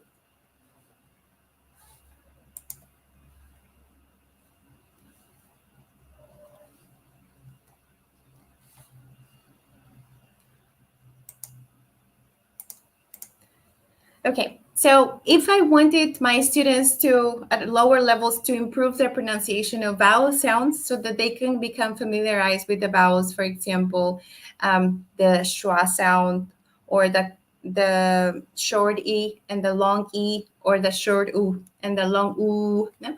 I can use this tool. I'm going to tell them to go to the section vowels. And in the section of vowels, they are going to see 5 lessons that are for free. And then they can choose which minimal pair or which vowels to focus on. Yeah? So let me show you very quickly.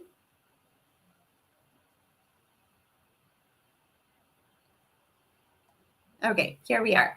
So this is the home page. No? Then you click on Try in Browser like I showed you. You have the level 1 section and beginner section, but we're going to go to the vowel section. And I'm going to go with the short U and the long U to give you an example. Yes. The first one, I already did it, but I'm going to choose another one to show you. Okay. So I think I'm going to have to stop sharing and share again so that you can hear this. Let me try.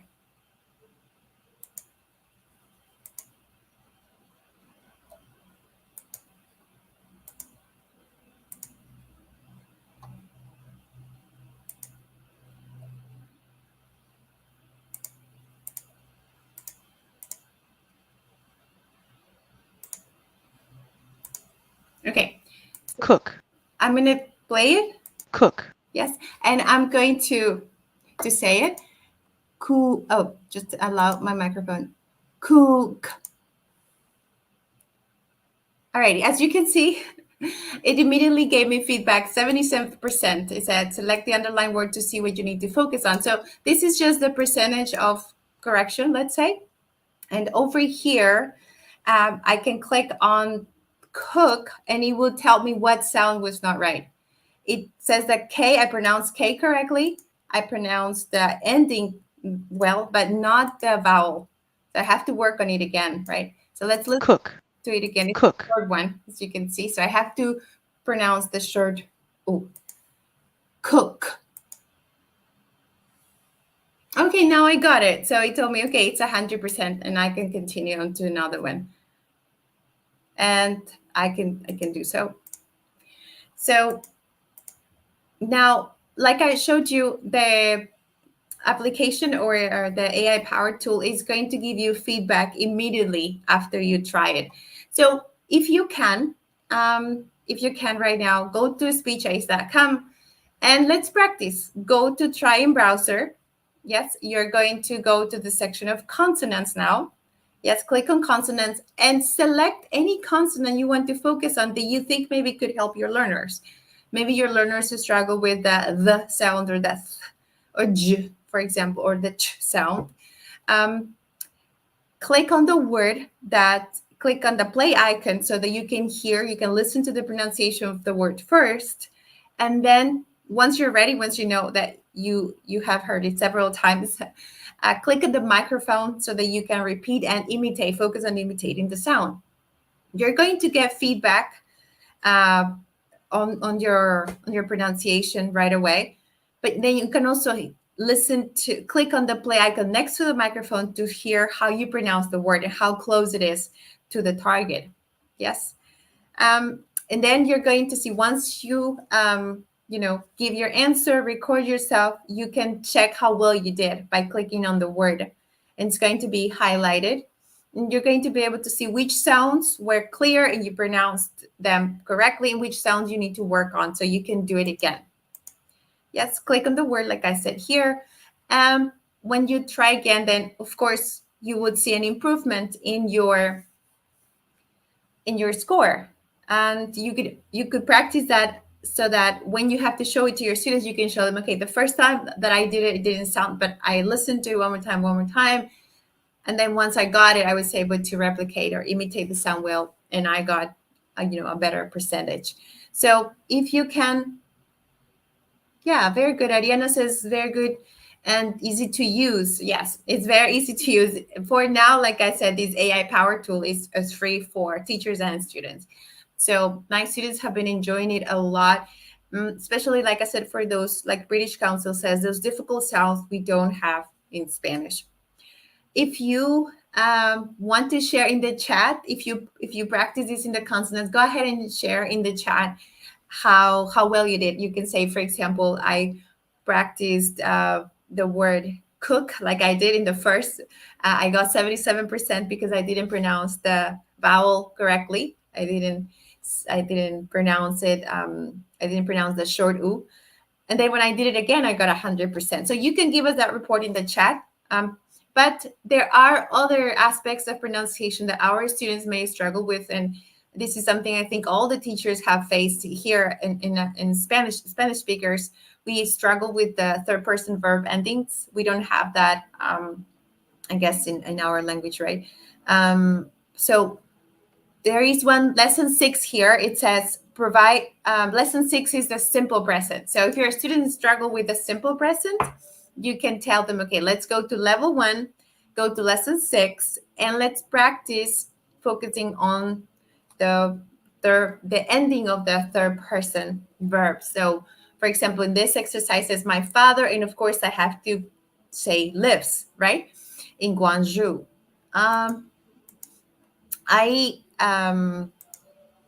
The first time I did it for practice, it told me that pronunciation was not right. Then I tried again, and they told me the Z was missing.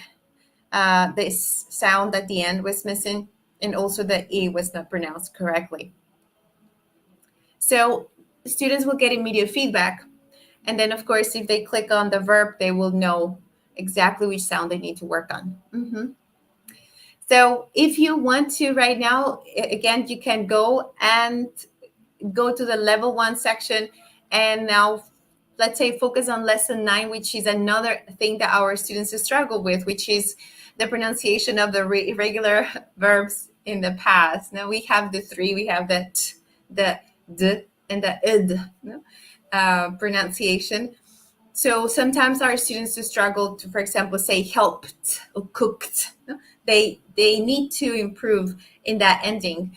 So we can tell them, okay, let's go here, level 1, lesson 9. Listen to how the verbs are pronounced several times if needed, and then imitate. Yes, and record yourself. Then check your feedback. If your pronunciation is off, don't worry. Listen to it again, try again, record yourself again, and share how it went. Of course, you can share in the chat. If you're trying it right now, check in the chat, and then we'll be able to also see how your experience went. So this tool can help our students with their pronunciation. No? For example, with the vowel sound, consonant sounds are difficult, the simple present, the verb endings in simple present, the verb endings in simple past. But what's important to remember is that some students might be a little obsessive with results. They might say, oh, I never get 100%, for example, and this happened to me. One student told me, I don't seem to get it right. So should we strive for perfect pronunciation? And the answer is no. Right? With these kinds of tools, we have to tell our students that we want to focus on progress. The first time that you do this, you're going to get feedback, and maybe there are things you need to work on, and you're going to focus on those things to work on. If you listen again and then practice again and again, you should move forward. You should get a higher percentage. It's okay if you don't get to 100. The important thing is to move forward, to go higher, and to have a clearer and more intelligible pronunciation. Now, another thing is that some students say, but it's only words, right? Should we just limit our practice to just words or sounds? Pronunciation is not just sounds. And the answer, of course, is, of course, not. Students should be able to work on this as a foundation. But, of course, this AI tool offers also work on other aspects of pronunciation, not just units, not just words. We should be able to move from units to sentences as well.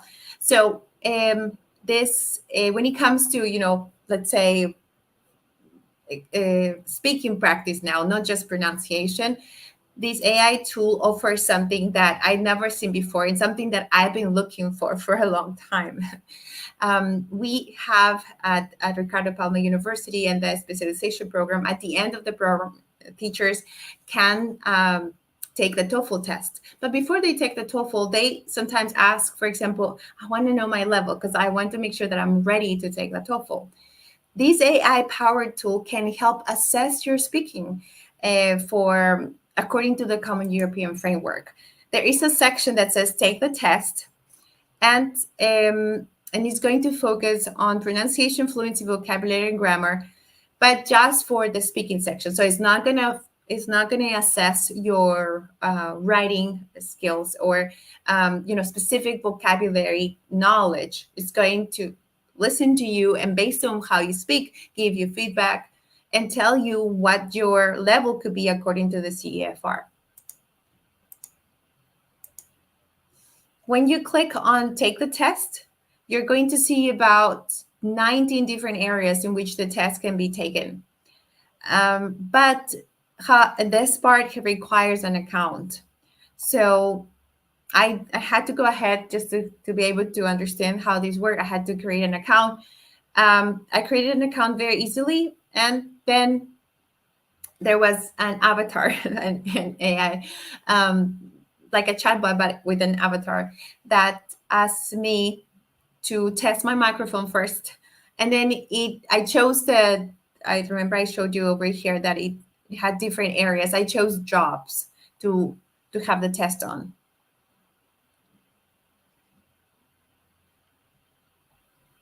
Okay, so the AI will ask you a question and then give you 30 seconds to prepare 30 seconds of preparation time.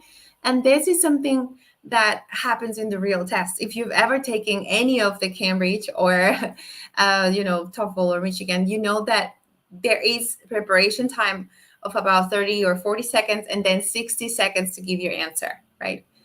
So there will be just 3 questions that it will ask you, and it will give you preparation time, and then you have to speak. Based on the answers that you give, then it's going to give you your results. The results are going to be specific in the 4 areas: pronunciation, fluency, vocabulary, and grammar.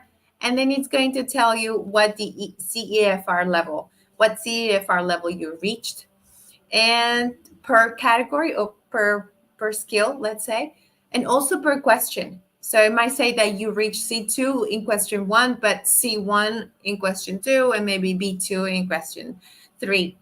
So it's very detailed and specific. And it can, when my students took it, so we were at the lab and we all, took it together, they were like, okay, now I understand that I really need to focus on my vocabulary, because that I was using too simple words. I need to make it richer so I can sound more advanced. And this was very empowering for my students, because it gave them a sense of direction. Like before, they were studying or preparing for a test, but now they know what to focus on. They know their weaknesses, vocabulary, so they can better use their time for preparing, right?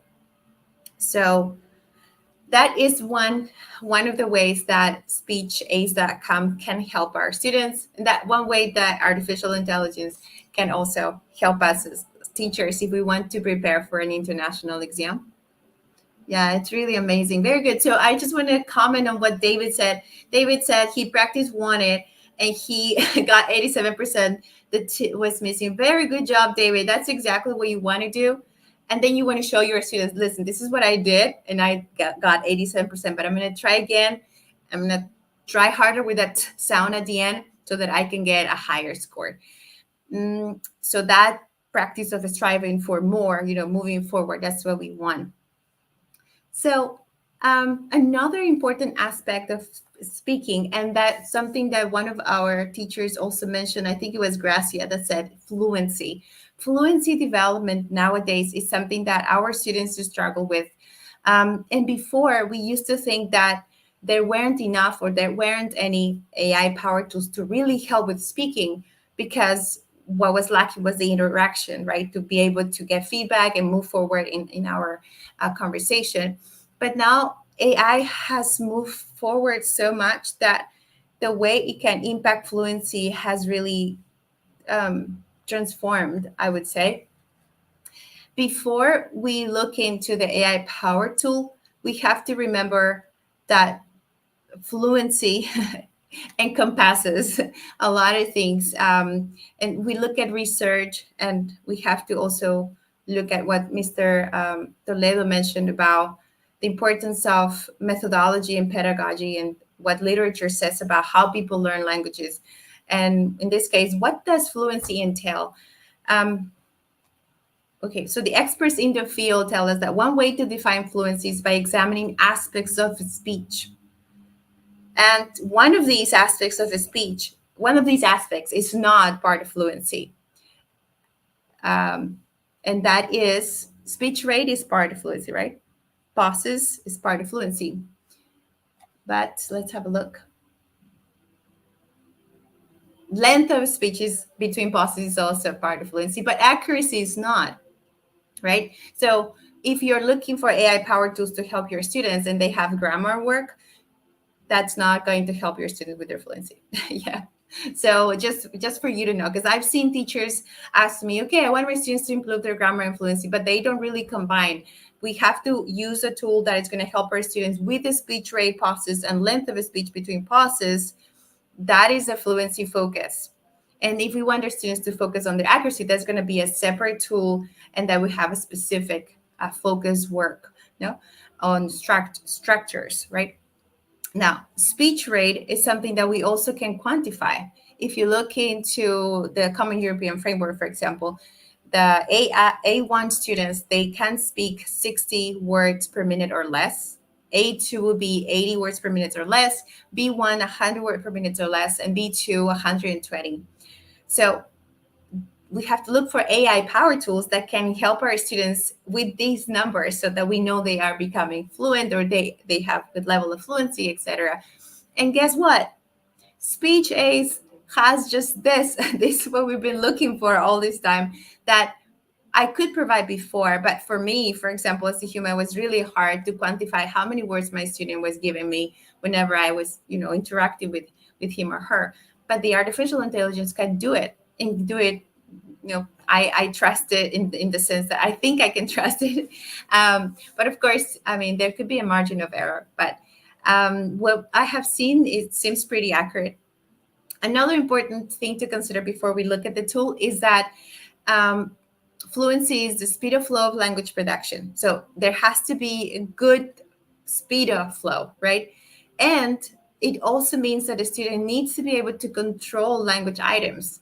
It shows that a student can use different tenses, different vocabulary words pertaining to a specific field. And of course, that is measured by the way language and content interact. And content is something that we don't consider so much before, but now I consider more, because fluency is not just being able to speak a lot, for example, about my family. It also means to be able to speak, with a good speed of flow across different topics. And guess what? The artificial intelligence provides different topics now that our students can, practice with and improve their fluency. So let's look at that. For building fluency, we need repetition, speaking time, preparation before speaking, motivating topics, appropriate level, and time limits. All of this that research suggests is very helpful for fluency is what the AI-powered tool provides. The Speech Ace provides just that. So there is a section in the Speech Ace called Fluency. You can click on Try it, go to the bottom option and click on Try it. Then it's going to give you a question, and it's going to provide you with an answer. You can read the answer if you want, or you can give your own answer. If you choose to read the answer, it's going to give you time to prepare, and then you're going to record yourself reading the answer. You can, after you read it, it's going to give you feedback. It's going to say, okay, you gave me 145 words per minute, so it's giving me the speech of rate, and you had one bad pause. So it's also assessing my pauses. Now, according to the CEFR, IELTS, it's also going to give me an international exam score. And this is 7, I think is pretty good for IELTS, depending on where you want to study. But 7 it's a good 7, more than 7, I think, is the desired score. So this person that gave that answer this or conducted this practice is on the right track, we could say, right? So for fluency, there are only, I think, 3 exercises, right? Again, so you're going to go to Try in Browser and then go to Fluency Speaking Practice. And then you're going to have three sections to choose from. Okay, let me see if I can show you very quickly.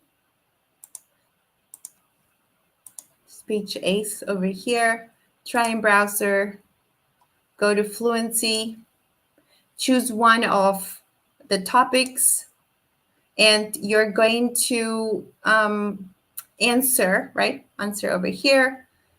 Press play to listen to the question and then record your answer. So first you can click here to listen to the question. If you want, you can answer your own, but if not, you can read it, right? And then you can do this. There are 5 practices that you can do, and they get longer and longer. So it's a pretty good fluency practice. But like I said earlier, I think the most important part for us as teachers is that it has the elements of fluency practice that go hand in hand with research. Now, there's preparation time, there is repetition involved, and of course, you can check your feedback according to the pauses that we looked at earlier, right? Length of speech between pauses and the speech rate. That is also important. Okay, so I think Speech Ace is a very comprehensive tool. It has a lot of features that can help our students. Go ahead and explore it. Go ahead and check all the things that you can do with it so that you learn it well, and then you're able to also share it with your learners.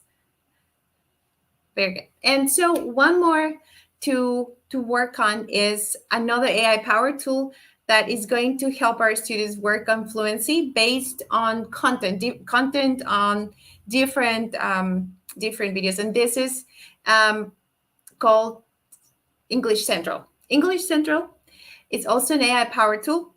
You are going to select your level by yourself. In this case, when you create an account, and you're going to see there are about 12 units that are for free.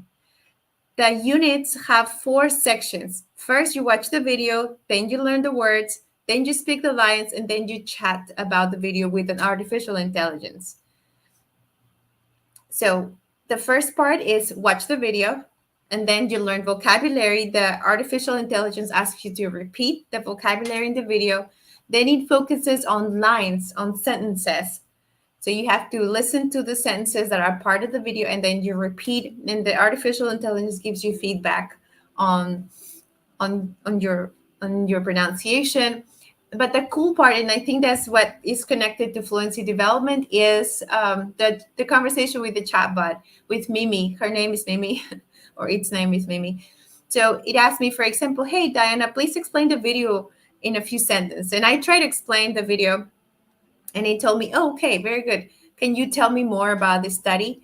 So at the end of the conversation, it gave me a report. It gave me a conversation report. It told me how to improve some of my sentences, and it gave me an overall assessment of my fluency as well. So some of my students have been using this for some teachers that are working with different students are using it for their lessons, and also some students are also using it to improve. And also because it has so many great videos there, they can learn a lot from different topics.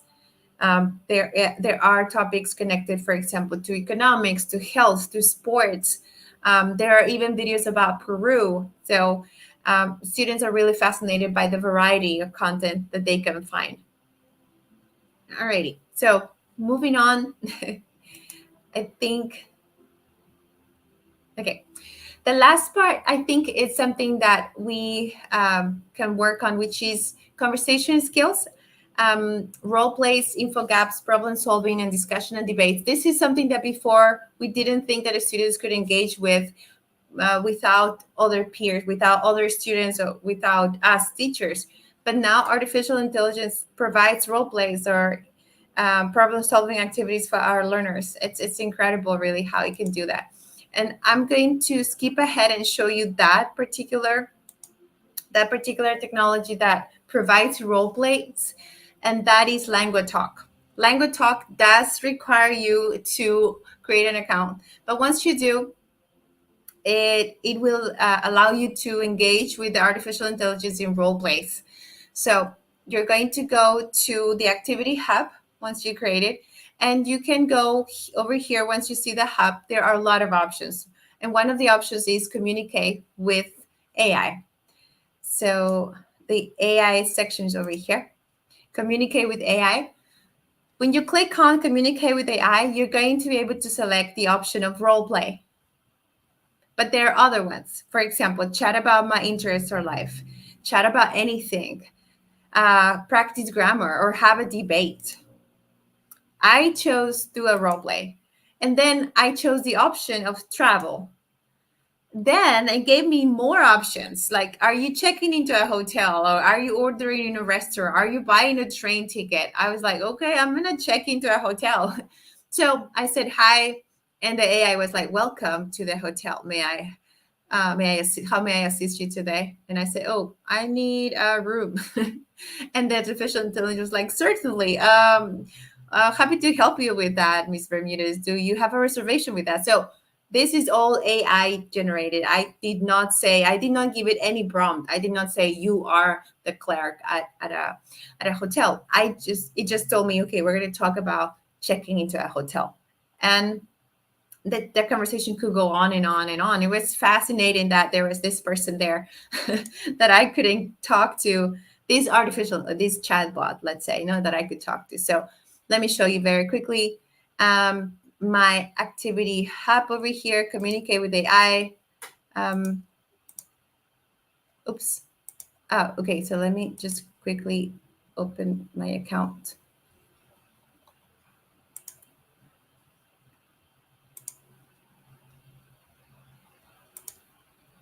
Okay, so continue the last conversation just to show you. Welcome. Welcome to a hotel. How can I help you? Can I get a room, please?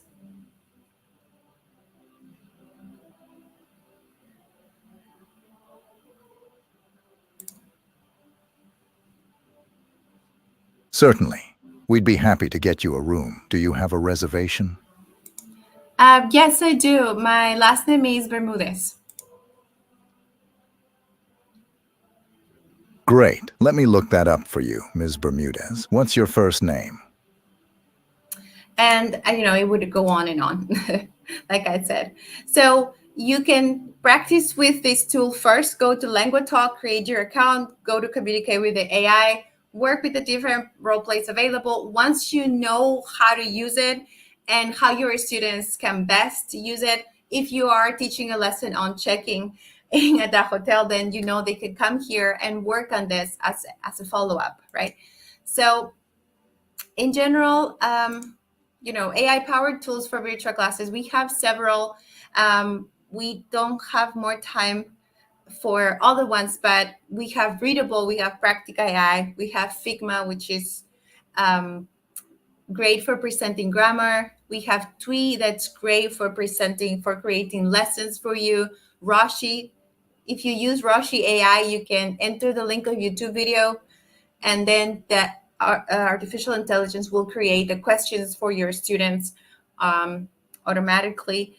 So there are a lot of tools for you and your students. The most important thing is that you learn them, you become the model, you learn to use the tool well, and you give clear instructions and directions to your students so that ultimately you can reach learning goals and course goals and benefit from virtual classes, and of course, becoming self-directed learners, right?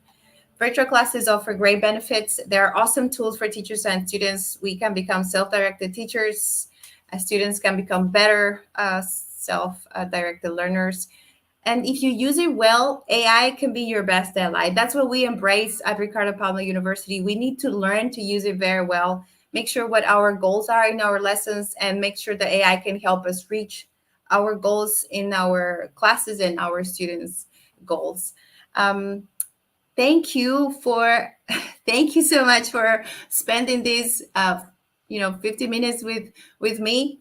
We'd love to have you at the specialization program at Ricardo Palma University. We have great teachers this cycle. They're all super motivated, and yeah, it's a joy to share and learn together with them. Thank you very much. And I see some questions in the chat. There is a tool for teaching grammar. What Damaris is asking,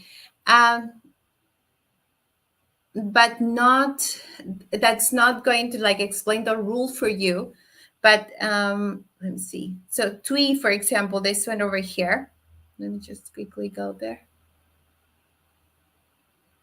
I don't know if we have time, Geraldine, but I can just maybe quickly tell Damaris that Twee can help you. You put the video that teaches the grammar point. Let's say you find a video of how to use used to, or simple present verbs or simple past. With the link on Twee will create the exercise for you. You can ask it to create a simple fill in the gap exercise or specific questions to focus on the form of the grammar. Like you can ask it to say, for example, what do we use when we want to talk about past habits? And because the video has that information, student has to watch the video to understand that used to is used to talk about past habits. So you will need to create the questions that help the students understand the grammar point, but you can show you can teach, let's say, the artificial intelligence to create the questions. I hope that answered your question. Thank you, everyone. Thank you. Thank you. Thank you for the feedback as well. Thank you so much. For worksheets, Ariana, I have not created a lot of worksheets lately. I use Canvas a lot, and my students use Canvas. Canva is great for creating your worksheets. Now, for artificial intelligence to create your worksheets, Roshi AI is kind of like that, because you enter the video that is like your input and it creates the questions for you. So when you look at it on the computer, it looks like a worksheet. Watch the video, answer the questions, fill in the blank, match. It will create different exercises for you, like fill in the blanks, match, and open-ended questions. So just with the video, of course, you can tweak it a little bit if you want, because it will create the questions on its own. So if you don't like the questions, you can edit them. And the same with Twee. You add the video and then you tell it, okay, do the magic, and it will create the exercise that you want. So it will look like a worksheet. But of course, again, depending on your goals, you will have to adjust it. Alrighty. I think that's a wrap, Geraldine. Thank you, everyone. Thank you so much. Well, there was one more question that I was interested in that was asked a little bit before. I think it was Janina. Yeah, if I'm not mistaken. Janina Loaiza, she said, I would like to know if there's a way to use songs in my lessons, if there's any tool to use songs. Yes, there is one that I've used a lot. It's called lyricstraining.com. Have you heard of it? Of course. Of course. Okay. Yeah, I use it a lot. Okay, lyricstraining.com. So I don't know if you've used that, Janina. I'm typing it in the chat right now, lyricstraining.com. But lyricstraining.com. There it is. Training.com. So, but I think that with Roshi AI, if you put the video of the song there, and maybe with Twee as well, you can have students listen to the song and then have a fill in the blank exercise or general open-ended question like, what is the song about? What does the song make you think of? Have you experienced what the song talks about, or things like that? I should probably explore that a little bit more, but I've only used lyricstraining.com. Yeah, me too. And I see in the chat that some others like Ariana have also used it. So thank you so much. So many more tools that we need to continue exploring and learning, as you said, so we can use them more effectively in our classrooms. Thank you very much, Diana. Again, thanks for coming. It was great. I see that a lot of participation. And so with this, we have reached the end of our TDC 2024 virtual session. We want to thank the speakers, Pablo Toledo and Diana Bermudez, consultants and publishers who have participated, but especially to you, this community, international community of English teachers who have been connected on a Friday evening with the sole objective of expanding knowledge and develop educational work. Thank you very much.